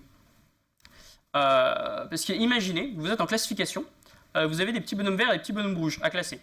Selon des features, donc des caractéristiques, donc des entrées, qui ne sont pas forcément affichées ici. Et que vous utilisez une métrique assez connue en classification qui est juste le taux le nombre de petits bonhommes qui avaient bien été classés sur, peu importe si c'est vert ou rouge, sur le nombre de bonhommes total. Bon, sauf que ça peut être pas mal, ça vous dire juste le nombre de trucs bien classés sur le nombre de trucs total, ça vous dit c'est une bonne métrique, oui j'ai bien réussi à classifier si ce truc là est élevé. Bon, sauf que le souci c'est que vous pouvez tomber dans des situations comme celle-là, dans lequel, par exemple ici, il y a un petit bonhomme rouge parmi 29 bonhommes verts. Le souci là c'est qu'un algorithme ultra simple, ultra nul qui est je classe tout le monde en vert, il va y avoir une super bonne accuracy. Parce qu'il va se tromper qu'une fois sur 30. Du coup, il va avoir une accuracy, donc une précision de 29 sur 30, ce qui est très proche de 1, du coup, on est très content. Le problème, c'est que votre algo, il est tout pourri. Il prédit tout le monde à vert, sauf que généralement, dans ce genre de type de use case, l'intérêt, c'est justement de spotter les rouges, tous les rouges, et que les rouges, généralement. Et du coup, ça va être un petit peu un trade-off entre ces deux îles-là. Mais en tout cas, l'accuracy ne vous permet pas du tout de savoir si votre réseau est bon ou pas, parce qu'un truc qui prédit aucun rouge, il a une bonne accuracy, sauf que c'est probablement pas du tout ce que vous voulez. Donc c'est pour ça qu'en plus de regarder un petit peu l'objectif informel qu'on vous dit, c'est-à-dire voilà, moi je veux faire ça, il faut aussi regarder les données. Après il y a d'autres objectifs un petit peu secondaires mais qui sont aussi importants. Par exemple le fait qu'il y ait une interprétabilité des métriques, donc ça c'est plus d'un côté pragmatique. Quand le client, vous devez lui dire alors est-ce que ton réseau est bien, enfin vous devez lui prouver que votre réseau est bien, et vous, votre argument c'est de dire ah bah ma métrique qui est, boum, vous lui donnez une super grosse formule incompréhensible, la métrique là-dessus c'est 53,4. Et là il va vous regarder avec des gros yeux, il va vous dire ouais, ok, et ça correspond à quoi? Donc c'est pour ça que c'est bien d'avoir des métriques qui sont interprétables facilement. Par exemple l'accuracy c'est super simple à comprendre, genre c'est la proportion de cas que vous avez bien prédit. Tout le monde peut comprendre ça. Donc voilà, il y a ça. Le fait que ce soit aussi facile à calculer, ça c'est éventuellement important. En fait, le truc c'est que si votre métrique est très longue à calculer, ça peut jouer sur votre temps d'entraînement, parce que la métrique ça va être quelque chose que vous allez avoir à calculer assez souvent. Donc voilà, même si c'est quand même assez rare de tomber sur des métriques très difficiles à calculer, en fait ça arrive quand même. Et voilà. Ok, très bien. Donc maintenant on arrive sur la fin de un peu la fin de la formation ici. Donc l'overfitting, est-ce que vous savez tout ce que c'est que l'overfitting? C'est tous bon. Un petit récap rapide, parce qu'on a déjà pas mal parlé. En gros, un modèle qui overfit, c'est un modèle dont les poids vont être très élevés et dans lequel l'algorithme il va avoir tendance à... Alors ça arrive généralement dans deux cas de figure. Quand vous n'avez pas beaucoup de données d'entraînement, et quand vous avez un très gros réseau de neurones, évidemment, toute proportion étant relative. Réseau de neurones ou modèle de machine learning, hein, Bah ici, ce qui peut se passer, c'est que l'algorithme il peut entre guillemets apprendre par cœur les sorties de toutes les entrées. Donc c'est-à-dire qu'il va prendre les entrées, réussir de manière indépendante à savoir quel type d'entrée on est, et de pouvoir à la fin déduire le bon type de sortie, la sortie qu'il a apprise, et de manière indépendante pour chaque valeur. Le problème étant que si on lui donne une nouvelle valeur qu'il n'a jamais vue, au hasard, celle-là, il va essayer de faire sa classification. Ça va pas marcher parce que c'est une donnée qu'il n'a pas vue. Du coup, il va pas trop savoir. Et généralement, ce genre de truc va s'accompagner de poids très grands. Et du coup, vous allez avoir des prédictions qui sont très très très variancées. Donc ça, c'est un cas un peu extrême. Mais ça, c'est un cas typique de régression polynomiale dans lequel on a fait un overfitting. Donc pour vous donner des idées un petit peu, je pense que vous connaissez tous ce que c'est qu'un... Ah, peut-être pas tous. Un polynôme interpolateur de Lagrange, ça vous dit quelque chose? C'est le polynôme qui passe par tous les points, le degré minimal, mais bon, on va dire qu'on a n données et qu'on fait une régression polynomiale avec un degré n. Il existe un polynôme, un seul. Je crois que le degré, c'est n-1, je crois. Bref. Qui passe vraiment par tous les points. Du coup, en termes de fonction de perte, il va être parfait. Il va faire 0 par exemple, si c'est le minimum de votre fonction de perte, parce que sur toutes les données, il va donner précisément le label que vous lui avez donné. Mais généralement, si vous tracez des polynômes interprétateurs de Lagrange, vous allez avoir des trucs comme ça, hein. Pas de souci. Du coup, c'est de l'overfitting bien dur. Donc c'est pour ça qu'il faut plutôt privilégier des réseaux plus petits, donc avec des degrés bien plus petits. Par exemple, ici, le degré, ça ne va pas être plus grand que 3 ou 4. Et on a peut-être une quinzaine, non même une vingtaine de données. Et ben ça suffit pour faire des trucs bien. Et on ne overfit pas.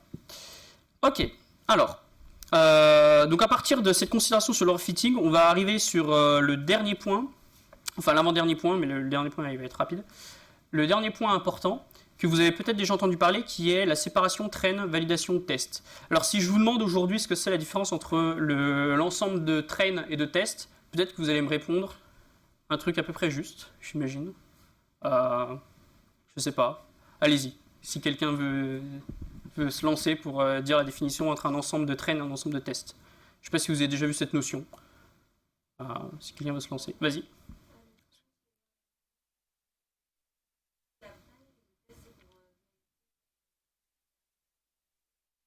Ouais, exactement. Le train, c'est typiquement là où vous allez faire votre barre de propagation. Donc, ce que je disais, là, c'est la manière dont l'algorithme va s'entraîner. Et le test, ça arrive qu'à la toute fin, pour vérifier si effectivement les données, si on n'a pas fait d'overfitting. Donc c'est-à-dire, est-ce qu'avec de nouvelles données qu'il n'a jamais vues, il arrive à les classifier de manière bonne ou pas. Ok, maintenant, c'est quoi la différence entre le validation set et le test set? Là, je pense qu'il y a moins de gens déjà qui peuvent répondre. Bon, si quelqu'un se sent de donner la réponse. Ouais.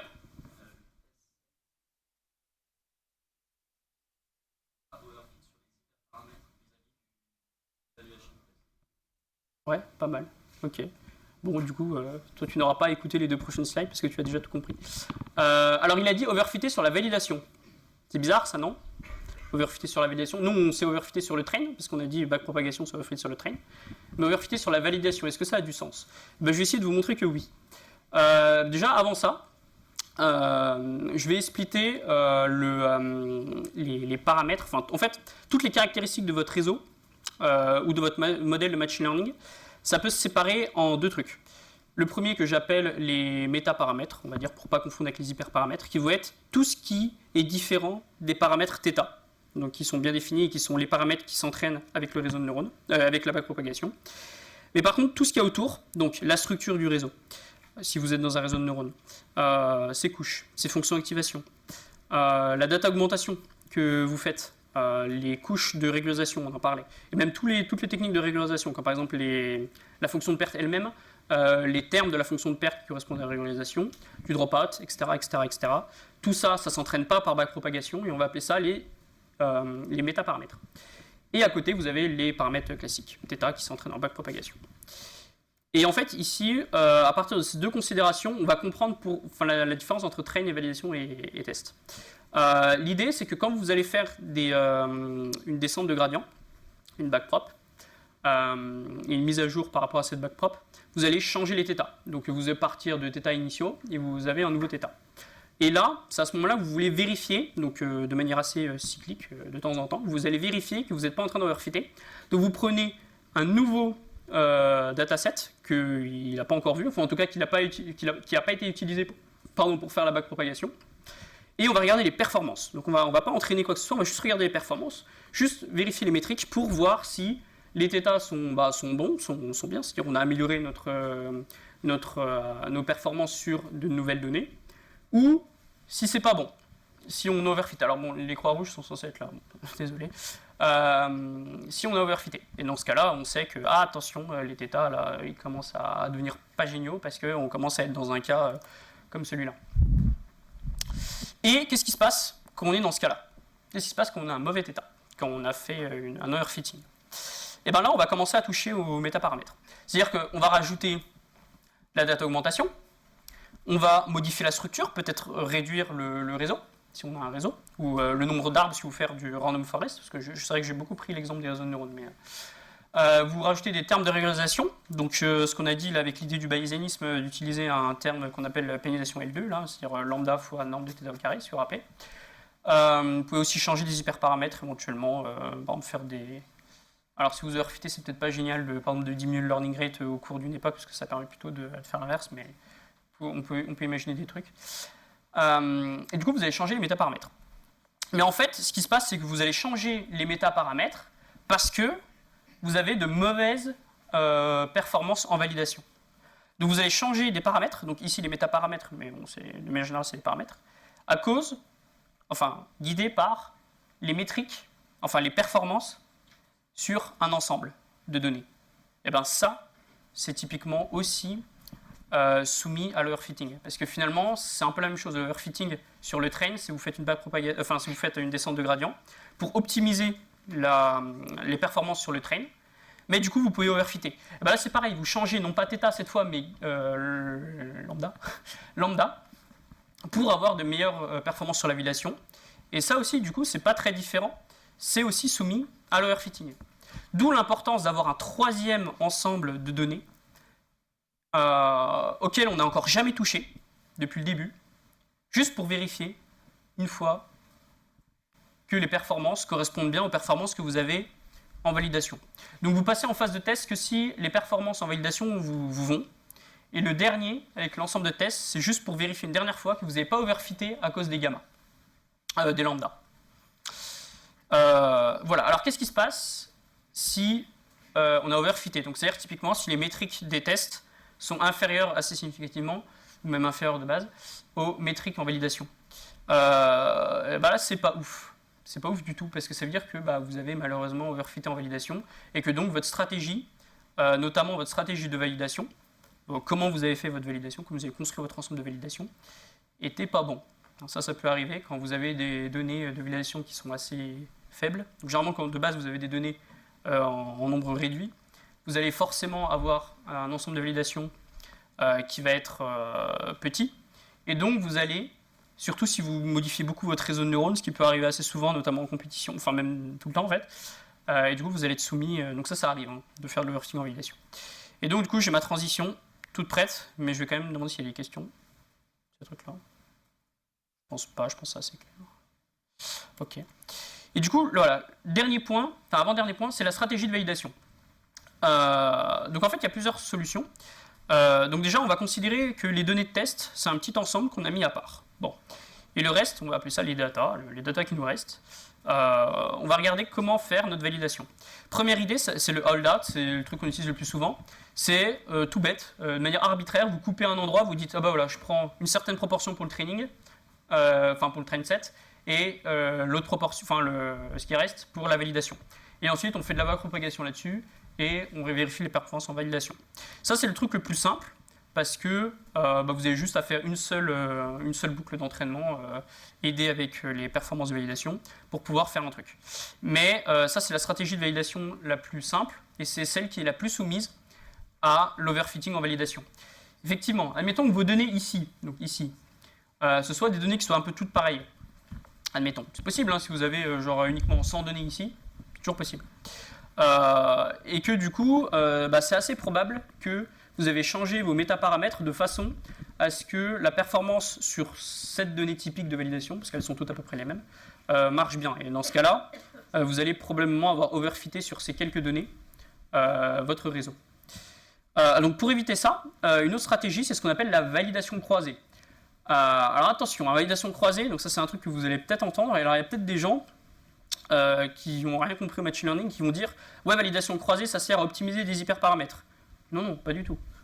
Là, même en considérant juste le holdout, c'est-à-dire vous séparez en train et en valide, vous optimisez déjà des paramètres, des hyperparamètres, enfin des métaparamètres. Du coup, la validation croisée, c'est pas du tout ça. Ça sert justement à éviter, à limiter ce danger d'overfitter sur la validation. Et du coup, l'idée, c'est de dire, bah voilà, mes data, donc encore une fois, c'est tout sauf le test set qui est encore à côté. Je vais le séparer en cas parties, et à chaque itération, donc il y aura k itérations en tout, et à chaque itération, l'itération i, numéro i, je vais prendre la IM partie, donc par exemple l'itération 2, je vais prendre celle-là, et je vais dire, bah, celle-là, ça va être ma validation, mon ensemble de validation, et tout le reste, c'est mon ensemble d'entraînement. Puis je fais ça. Je modifie les métaparamètres, hyperparamètres, les paramètres, tout ça, enfin je fais une descente de gradient, etc. Et ensuite, à la fin, j'ai une métrique sur la validation. Une fois que je suis assez content de ce que j'ai fait, j'ai une métrique sur la validation. Bon, et ça, je fais ça pendant k itérations. Du coup, j'ai k valeurs qui vont correspondre à une validation de set différent. Je prends la moyenne de tout ça, et ça va me faire la métrique finale qui va me permettre de dire, ok, est-ce que c'est bon, maintenant je peux passer au test set, ou est-ce que je modifie encore mon réseau pour améliorer mes trucs. Et ça, c'est pas mal, parce que du coup, c'est-à-dire que vous moyennez en utilisant, à n'importe quel moment, vous avez toujours au moins, enfin, pour n'importe quelle donnée de base, elle apparaîtra toujours en validation. Donc ça vous permet, entre guillemets, de récupérer toutes les données, parce que vous n'avez pas beaucoup de données, du coup, c'est pas mal cette idée-là, parce que vous allez récupérer un peu toutes vos données pour faire une validation. Et à la fin, vous allez faire une moyenne. Du coup, toutes les données vont servir à la validation. Et du coup, ça vous permet d'overfitter un petit peu moins, parce que, admettons que ici, cette partie-là, ce soit toujours à peu près les mêmes données et que ce soit facile d'overfitter dessus. Et donc, vous allez overfitter à la quatrième itération, mais probablement que vous n'allez pas overfitter sur les autres itérations. Et du coup, quand vous allez faire la moyenne, et les hyperparamètres, enfin les métaparamètres que vous avez choisis, ont peu de chance en fait d'avoir overfité en validation en global. Alors, généralement, quand vous faites ça, vous avez plusieurs métaparamètres. Et du coup, vous pouvez par exemple choisir, ça peut être par exemple une espèce de moyenne de tous les métaparamètres, ou alors par exemple de prendre les métaparamètres qui correspondent à la performance médiane, on va dire, maximum, minimum, je sais pas. Médiane, ça me paraît peut-être le plus logique, ou moyenne. Ce qui revient généralement au même si K n'est pas très grand, généralement c'est pas le cas. Ok, mais ça se trouve, ça marche toujours pas. C'est-à-dire que vous avez encore une overfitation, enfin un overfit en validation. Du coup, il existe d'autres possibilités qui sont encore un petit peu plus, encore moins soumises à ce problème d'overfit en validation. Donc par exemple, on peut dire, en fait, on va pas prendre K itération, on va prendre P itération plus grand que K, et à chaque itération, on va prendre de manière aléatoire, en faisant ce qu'on appelle le bootstrap resampling, enfin ce truc-là s'appelle le bootstrap resampling, on va prendre aléatoirement des données et ça va faire notre validation. Et on va faire ça P fois, avec P plus grand que K. Et ça va être du fait qu'en moyenne sur des trucs encore plus grands, avec des données vraiment éparpillées, à chaque fois différentes, on va overfitter encore moins. Et il y a d'autres techniques, je ne rentre pas dans les détails, mais la technique là, c'est validation croisée. Et à chaque itération, vous refaites une validation croisée. C'est assez long. Faut se dire que cette idée-là, elle est littéralement k fois plus longue à mettre en place que cette idée-là. Cette idée-là, elle est p fois plus longue. Où p, c'est le nombre d'itérations que vous avez choisi. Et celle-là, elle est k carré fois plus longue. Donc voilà, c'est de plus en plus long, mais après, l'idée, c'est que si vous êtes à un moment obligé d'utiliser ce genre de truc, c'est que vous avez vraiment très très peu de données. Mais ça prouve que vous pouvez quand même faire des choses avec vraiment très peu de données.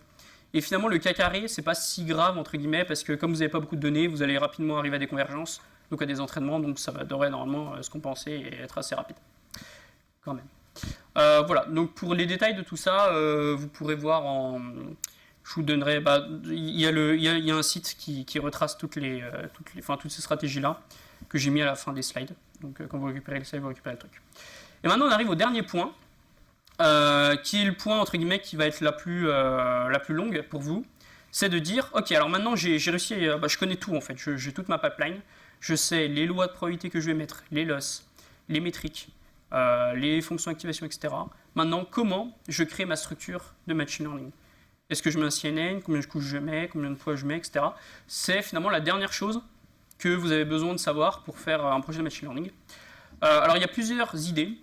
La première est la plus importante, s'il y a une chose que vous devez retenir de cette formation, il n'y en a peut-être pas qu'une, mais c'est vraiment une chose qui est la plus importante, c'est, et je le dis notamment parce que c'est pas évident pour vous si vous commencez le machine learning, c'est regarder la littérature, regarder les papiers de recherche, ou de manière plus générale, parce que ça c'est un peu restrictif, mais plus générale, regardez ce qui a déjà été fait sur des sujets qui sont proches du vôtre, et aussi s'il n'existe pas déjà des implémentations d'algorithmes que vous avez envie d'utiliser. Parce que si vous essayez un truc assez compliqué, donc là on parle plus de réseau de neurones simples, hein, c'est sur des trucs un peu plus compliqués. Mais par exemple, moi, à un moment sur un stage, je devais, à partir de selfies, reconstituer une tête 3D complète. Si j'avais pas eu Internet, on va dire, pendant mon stage, et que j'avais aucune idée de ce que les autres avaient fait, j'aurais probablement galéré à faire des réseaux de neurones. Mais il se trouve qu'il y avait un chercheur qui avait déjà fait un algorithme qui faisait ça et qui le faisait plutôt bien, et du coup j'ai travaillé à partir de son algorithme. Et j'ai gagné un temps évidemment considérable, et donc c'est évidemment ce qu'il faut faire. Et en plus, ça va vous donner pléthore d'idées. Si par exemple on vous dit, ok, alors pour faire ce genre de tâche, vous regardez 2-3 pp de recherche, et à chaque fois c'est, ok, c'est CNN, mais au lieu de faire, vous avez fait les CNN, plus ou moins, bon. Au pire, si vous n'avez pas compris ça, c'est pas grave, vous avez compris, vous comprendrez l'idée. Et qu'à chaque fois, dans 2-3 pp de recherche qui traitent du même sujet, ils mettent un CNN, sauf qu'ils font du threading à la place du pooling, vous, quand vous ferez votre propre CNN, vous allez faire du threading. Idée que vous n'aurez pas forcément eue si vous n'avez pas regardé les papiers de recherche. Un site important, j'essaye de vous donner des petits tips. Genre, on a vu Scikit-learn tout à l'heure, Keras aussi que j'ai parlé, dont j'ai parlé. Paper.Code, un site très utile, très connu, très célèbre, et c'est ce qui fait notamment son utilité. Dès qu'il y a des papiers de recherche qui arrivent sur des sujets quelconques, en plus le site est trié par tâche, donc vous pouvez regarder par exemple tous les papiers de recherche sur la classification d'images. Et très important, à chaque fois, chaque papier, quand il y a une implémentation, vous pouvez quasiment être sûr qu'elle se retrouve dans Paper.Code. Donc vous avez des repos GitHub qui sont des implémentations des papiers de recherche. Ça c'est ultra intéressant. Et c'est très célèbre justement, c'est très utilisé, donc du coup il y a vraiment beaucoup de trucs. Vous avez une grosse probabilité, si une implémentation existe d'un papier de recherche, qu'elle se retrouve dans Paper.Code. Ok, bon, donc là vous avez des idées, vous avez déjà des idées de modèles, etc. On va dire que la dernière chose qui vous reste à faire, c'est de savoir combien de couches mettre, par exemple si vous êtes dans un réseau de neurones, ou combien d'arbres mettre quand vous êtes en random forest. Donc ouais, le scaling, le nombre de paramètres aussi. Pour ça, moi mon idée, ce que je vous conseille, donc ça c'est conseil numéro 1 prioritaire, top priorité, et ça c'est plutôt ce que moi je fais. Donc c'est plutôt fort. Vous pourrez avoir d'autres idées, mais moi je vous conseille ça quand même. Commencez par un modèle pauvre, c'est-à-dire un tout petit modèle. Le seul but de ce petit modèle, c'est pas d'être bon, c'est de faire mieux que l'aléatoire. Pourquoi? Parce que c'est quoi le danger à partir de ce niveau-là? Le pire danger, le pire écueil possible au machine learning, c'est que les labels et les entrées sont indépendantes. C'est-à-dire qu'à partir des entrées, vous n'avez aucune possibilité de déterminer vos labels. Là, vous pouvez faire ce que vous voulez, vous n'arriverez à rien. Et c'est pour ça que ce petit modèle pauvre, qui sera assez facile par définition, par construction, assez facile à entraîner et assez facile à implémenter, va vous permettre de manière assez rapide de pouvoir savoir si c'est possible de faire un modèle qui soit un peu mieux que l'aléatoire. Et donc, ça va vous permettre de dire, ok, ce que je fais, c'est pas n'importe quoi. Je ne vais pas juste galérer pendant 2 mois à faire un truc alors qu'en fait, il n'y a aucune possibilité de faire quoi que ce soit. Et pensez par exemple qu'en fait, c'est parce que votre réseau il est trop gros et que du coup ça marche pas, alors qu'en fait, non, c'est juste que ça marche pas du tout. Donc voilà, l'idée d'avoir un modèle pauvre qui essaye de battre le hasard. Et une fois que vous êtes bien convaincu que vous pouvez battre le hasard, non seulement vous pouvez continuer la suite, mais aussi vous avez une borne inf sur la complexité de votre modèle. Maintenant, imaginez que sur une droite, là, on trace la complexité de votre modèle. Et qu'à un moment donné, il y a une complexité optimale. C'est-à-dire celle qui, à la fois, va pas underfitter, c'est-à-dire pas sous-apprendre, c'est-à-dire être suffisamment complexe pour pouvoir choper les informations, mais suffisamment peu complexe pour éviter l'overfitting. Vous êtes à un endroit. Et bien là, donc vous, votre but, c'est de trouver cet endroit-là. Et bien vous, avec le modèle pauvre, vous avez déjà une borne inf. Vous savez que l'optimal, il va être de ce côté-là. Du coup, qu'est-ce qu'il faut faire maintenant? Il faut trouver une borne sup et les rapprocher. Donc, deuxième étape, enfin troisième du coup, c'est... enfin du coup, ouais, j'ai parlé de pré-processing, on en reparlera un petit peu après, mais du coup, je suis à cette étape-là, moi. Vous allez faire exprès de prendre un gros réseau qui va overfitter. Alors généralement l'overfitting ça va se voir parce que les performances en validation vont augmenter comme on a vu tout à l'heure. Et l'idée de ça en fait c'est de vous dire ok la complexité de ce truc est trop gros, du coup je sais qu'il faut que je réduise. Et donc je vais partir de là, donc je vais avoir ma bande sup et je vais réduire petit à petit ma bande sup, donc en diminuant la complexité du modèle et en regardant si je peux faire de l'overfitting ou pas. Alors à chaque fois que vous allez diminuer la fonction de... Enfin pardon, à chaque fois que vous allez diminuer la complexité de votre modèle, vous allez avoir des performances en train qui vont être de moins en moins bonnes, mais des performances en validation qui vont être de mieux en mieux. Et donc à partir du moment où vous allez arrêter d'overfitter et que les performances en train vont trop augmenter, vous allez vous dire ok stop, je n'ai pas envie de perdre trop de performances en train parce que du coup les performances en train si elles sont trop nulles, bah, les validations il y aura peu de chances qu'elles soient meilleures parce que généralement la validation, votre performance elles sont moins bonnes. Du coup vous allez arrêter juste avant d'overfitter. Et à partir de là, vous allez rajouter de la régularisation, la data augmentation, du dropout. Donc ça, c'est des techniques que vous connaissez probablement pas, mais du coup, je vous l'ai dit, vous pourrez vous renseigner. On parlait des termes de régularisation de loss tout à l'heure, donc ça fait partie aussi des régularisations. On parlait aussi des batch norms, layer norms, etc. Après, les idées, vous pouvez les trouver dans les papiers de recherche pour quelle régularisation utiliser. Généralement, la data augmentation, c'est le truc incontournable, notamment pour les images. Pour le texte, c'est plus tricky, etc. Et du coup, là, avec ça, vous devriez normalement, à la fin, finalement, réussir à trouver le meilleur modèle avec cette stratégie-là.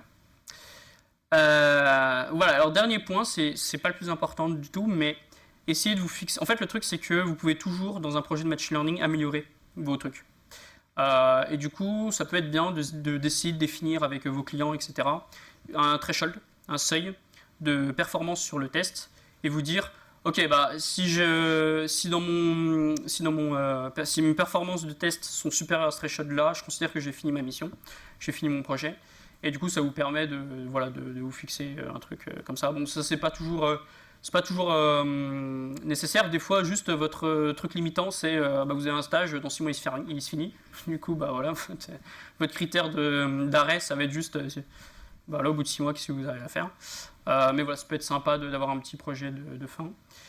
Sinon, le processing, bon, ça, c'est un truc, faut toujours Bon, il y a le processing de base, c'est-à-dire, par exemple, transformer les chaînes de caractères en nombres. Ça, c'est obligatoire pour faire le machine learning, de transformer vos informations en nombres. Je vous l'ai dit au début de la formation.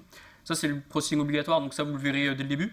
Mais sinon, il y a aussi du traitement de données en amont qui vous permettent de gagner en performance. Donc, par exemple... normaliser vos données en amont, par exemple. Donc ça, c'est le genre de truc qui peut aussi se faire, et ça permet de pouvoir limiter l'underfitting, c'est-à-dire d'avoir un modèle qui s'entraîne plus rapidement, plus facilement aussi. Ok, donc petit résumé, donc on arrive à la fin de la formation, ça a duré 1h40, bon, ça va je pense. Donc en fait, on a vu plein de points différents, qu'on a détaillé en pratique et à chaque fois je vous ai donné l'intuition mathématique et ce qui se passe vraiment derrière. Alors pourquoi j'ai fait ça? Déjà parce que je considère, ça j'en suis absolument convaincu que c'est capital de savoir ce qu'on fait quand on fait, notamment du machine learning. En plus ça c'est une plus-value de ouf parce qu'il y a beaucoup de gens qui savent utiliser scikit-learn mais en fait ils savent pas, ils savent juste on va faire un modèle de scikit-learn. Donc par exemple scikit-learn vous avez random forest avec des paramètres. Et puis ils vont faire une recherche aléatoire de paramètres jusqu'à ce que la performance soit la meilleure possible. Bon, ça c'est long, ça c'est sous-optimisé, ça c'est tout pourri. Par contre vous, comme vous connaissez la théorie mathématique, vous pouvez avoir des idées plus intéressantes derrière. Et vous pouvez aussi un peu challenger ce qu'on vous apprend. C'est-à-dire qu'on vous apprend, le terme de régularisation trop bien, c'est la régularisation de lasso, là, donc c'est-à-dire le lambda fois norme de θ norme 1. Ce truc-là marche trop bien. Non. Ce truc-là marche pas forcément bien. Il marche peut-être bien sur ton dataset, mais pas forcément bien sur tous les trucs. En plus, la norme L2, la régularisation L2 est, comme on a vu, un peu plus canonique. Mais ça se trouve, elle ne marche pas non plus. Enfin, voilà, il faut réussir à prendre un peu de recul sur pourquoi les choses sont là en machine learning, quels sont les trucs vraiment indispensables. Je pense notamment, un exemple parmi d'autres, la séparation train validation test. Ça, c'est indispensable. Et quels sont les trucs qui sont moins indispensables. Parce que la justification mathématique, elle est un petit peu... peut-être qu'elle ne s'applique pas ici. Les hypothèses ne s'appliquent pas, par exemple. Voilà, donc, pour résumer, premier truc à faire. Donc là, dernier truc important de la formation, analyser les données. Alors en fait, vous avez deux choses à faire au tout début. C'est analyser la tâche que vous devez faire. Donc ça, généralement, ça ne va pas vous prendre beaucoup de temps, normalement. Savoir si vous devez faire une classification, une régression, ça, normalement, ça va assez vite. Et analyser les données. Ça, c'est super important parce que ça va conditionner la suite. Et puis surtout, c'est super important d'analyser les données le plus vite possible. Parce que ça, tous les novices en machine learning, ils font toujours l'erreur. Ils partent sur des réseaux genre ResNet, machin, alors qu'ils n'ont pas vu une seule donnée. Ils n'ont pas vu une seule image. J'ai déjà vu ça faire plein de fois, et même moi je faisais ça à une époque. Non, analyser les données, c'est super important pour plusieurs raisons. Mais la première, c'est, vous pourrez vous dire, par exemple, si vous avez à faire des images, comment est-ce que vous feriez avec vos cerveaux d'humains pour pouvoir résoudre la tâche. Et ça va déjà vous donner des idées pour votre modèle de machine learning. Moi je me focalise vraiment sur les contours et tout. Du coup, je vais regarder sur Internet, comment récupérer l'information vraiment spécifiquement des contours. Donc avec des techniques basées sur des espèces de gradients locaux, par exemple. Et je rajoute ça à mes features de CNN, à mes channels de CNN, par exemple. Ça permet aussi de repérer des images qui sont plus compliquées que ce que vous pensiez. Donc des images un peu compliquées, enfin des données, du coup, de manière générale, un petit peu compliquées. Tiens, ces données-là, elles sont compliquées, comment est-ce que mon réseau il doit être fait, comment est-ce que mon modèle de machine learning doit être fait pour pouvoir quand même les résoudre, sans pour autant en faire trop pour pas overfitter, etc., etc. Et bref, et du coup, ces analyses-là vous permettent de savoir donc, le type de machine learning que vous faites, supervisé, non supervisé, reinforcement learning, la distribution que vous devez, qui est intéressant à utiliser. Est-ce que vous prenez une loi normale de moyenne estimée, de variance estimée, plutôt une loi exponentielle, etc., etc. Une loi de Poisson, c'est possible aussi. Et du coup, de la distribution, vous allez diviser la loss par le petit calcul qu'on a vu tout à l'heure. Donc soit avec l'idée bayésienne, dans ce cas-là, vous aurez sans doute un terme de régularisation, soit juste avec le maximum de vraisemblance, là, c'est-à-dire la première idée qu'on avait vue, où on était tombé sur la mean square error, là, avec la distribution qu'on avait pris. Et de ça aussi, vous en déduisez, notamment pour savoir si vous êtes en régression, classification, etc., vous en déduisez les fonctions d'activation en sortie, quand vous êtes en deep learning. Donc déjà, tout ça, là, tous ces trucs-là, ça vient juste d'analyser les données et analyser le type de machine learning que vous devez faire. Ce qui est déjà pas mal. Ensuite, il y a la métrique. Donc, vous n'êtes pas obligé de faire ça dans l'ordre pour métrique et puis ce qu'il y avait avant, mais il y a aussi la métrique à prendre en compte. Donc là, vous allez prendre en compte à la fois les données. Rappelez-vous l'image avec les petits bonhommes verts et rouges, là. A priori, on aurait pu partir sur accuracy, mais après, en regardant les données, finalement, accuracy, c'était pas génial. Du coup, à partir des données et aussi de ce qu'on veut faire, on va pouvoir prendre une métrique intéressante. Ensuite, séparer les données et utiliser un système de validation. Donc, soit on part sur hold-out, c'est-à-dire pas de séparation, enfin pas de changement de validation, ou alors on va faire des validations croisées, etc. Donc ça va dépendre notamment du nombre de données auxquelles vous avez accès. Ce qui n'est pas toujours facile, hein. Des fois vous pouvez vous tromper. Hein. Alors dans ce cas-là, partez quand même d'un truc simple, parce que sinon vous allez mettre 10 plombes. Et si vous voyez que vous avez overfit en validation, vous prenez le truc un petit peu au-dessus. Ou alors sauf si vraiment vous avez très peu de données, dans ce cas-là, vous pouvez dire ok, je pars direct sur une validation croisée. C'est possible aussi. Ensuite, vous faites la mise au point du modèle avec les idées qu'on avait vues tout à l'heure, ou en regardant déjà dans la littérature, très important. Regardez les implémentations aussi qui existent. Par exemple, le jour où on vous dit, ok, coder un transformer, là vous allez regarder Hugging Face Transformer, vous en avez plein. Bon, vous ne savez pas ce que c'est qu'un transformer. C'est un réseau de neurones très utilisé, très connu, que j'aime beaucoup. Donc voilà, vous regardez un petit peu la littérature, et vous mettez au point votre modèle, donc à partir de ce que vous voyez dans la littérature, et puis pour scaler un peu le modèle, vous faites d'abord un modèle pauvre, un modèle qui overfit, et vous réduisez progressivement. Et vous mettez à la fin de la régularisation, etc. pour optimiser. Très bien. Et ensuite, vous faites votre test sur vos données de test, hein, c'est fait pour vérifier si vous avez toujours... Donc ça, c'est uniquement lorsque vous avez obtenu un bon score, un score qui vous va en validation. Donc vous vérifiez en test si vous avez la même performance. Et alors, je sais pas pourquoi sur cet ordi-là, les petites flèches là se sont pas bien mis. Mais en gros, il y avait une flèche qui partait de là et qui allait jusqu'à là. Si ça marche pas, c'est-à-dire que si vous avez overfité en validation, c'est-à-dire si votre performance sur le test est moins bien que ce que vous avez en validation, bah là, pas de chance. Vous retombez ici, séparation des données, vous changez votre système de validation et vous repartez à zéro. Si par contre ça marche, c'est-à-dire que si vous avez une bonne... Ok, tout pourri mon truc. Mais si vous avez de bonnes performances sur le test, bah c'est bon. Si vous avez réussi, parfait.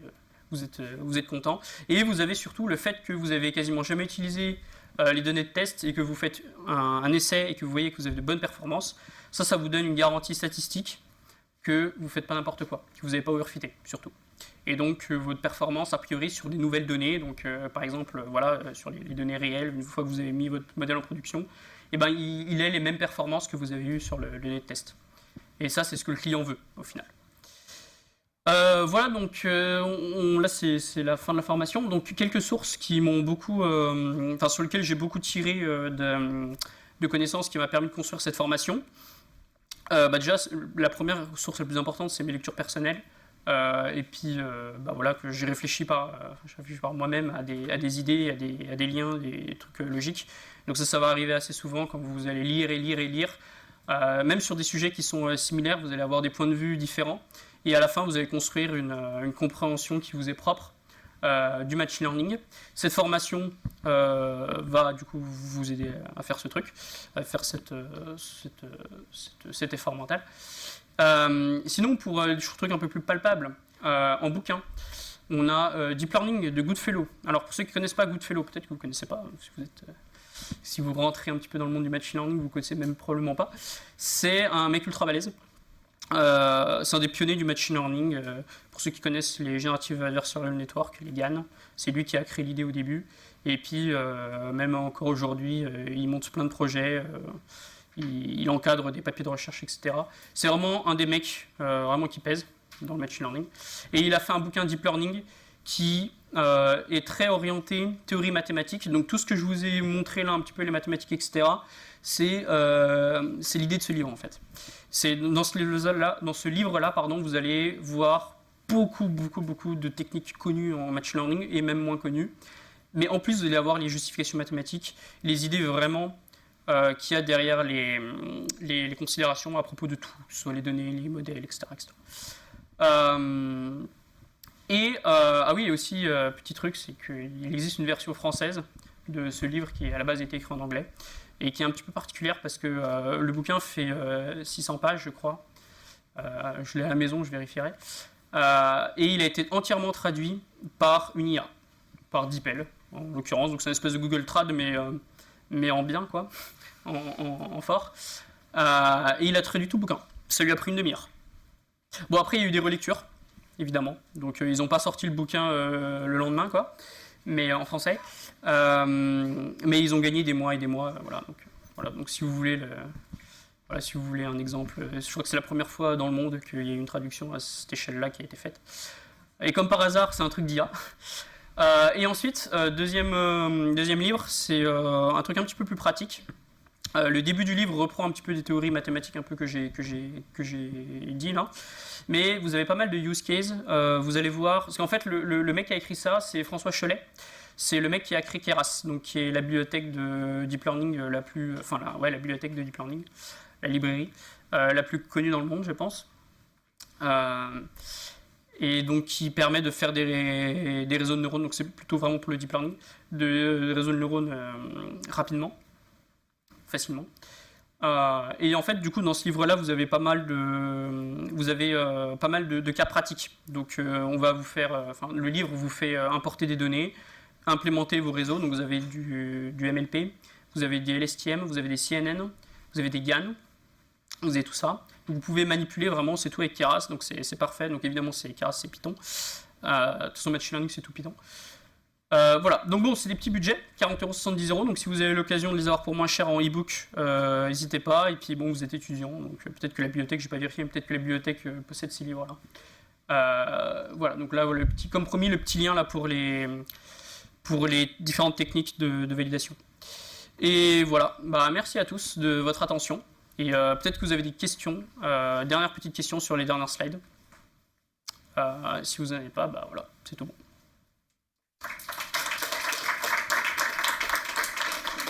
Merci beaucoup.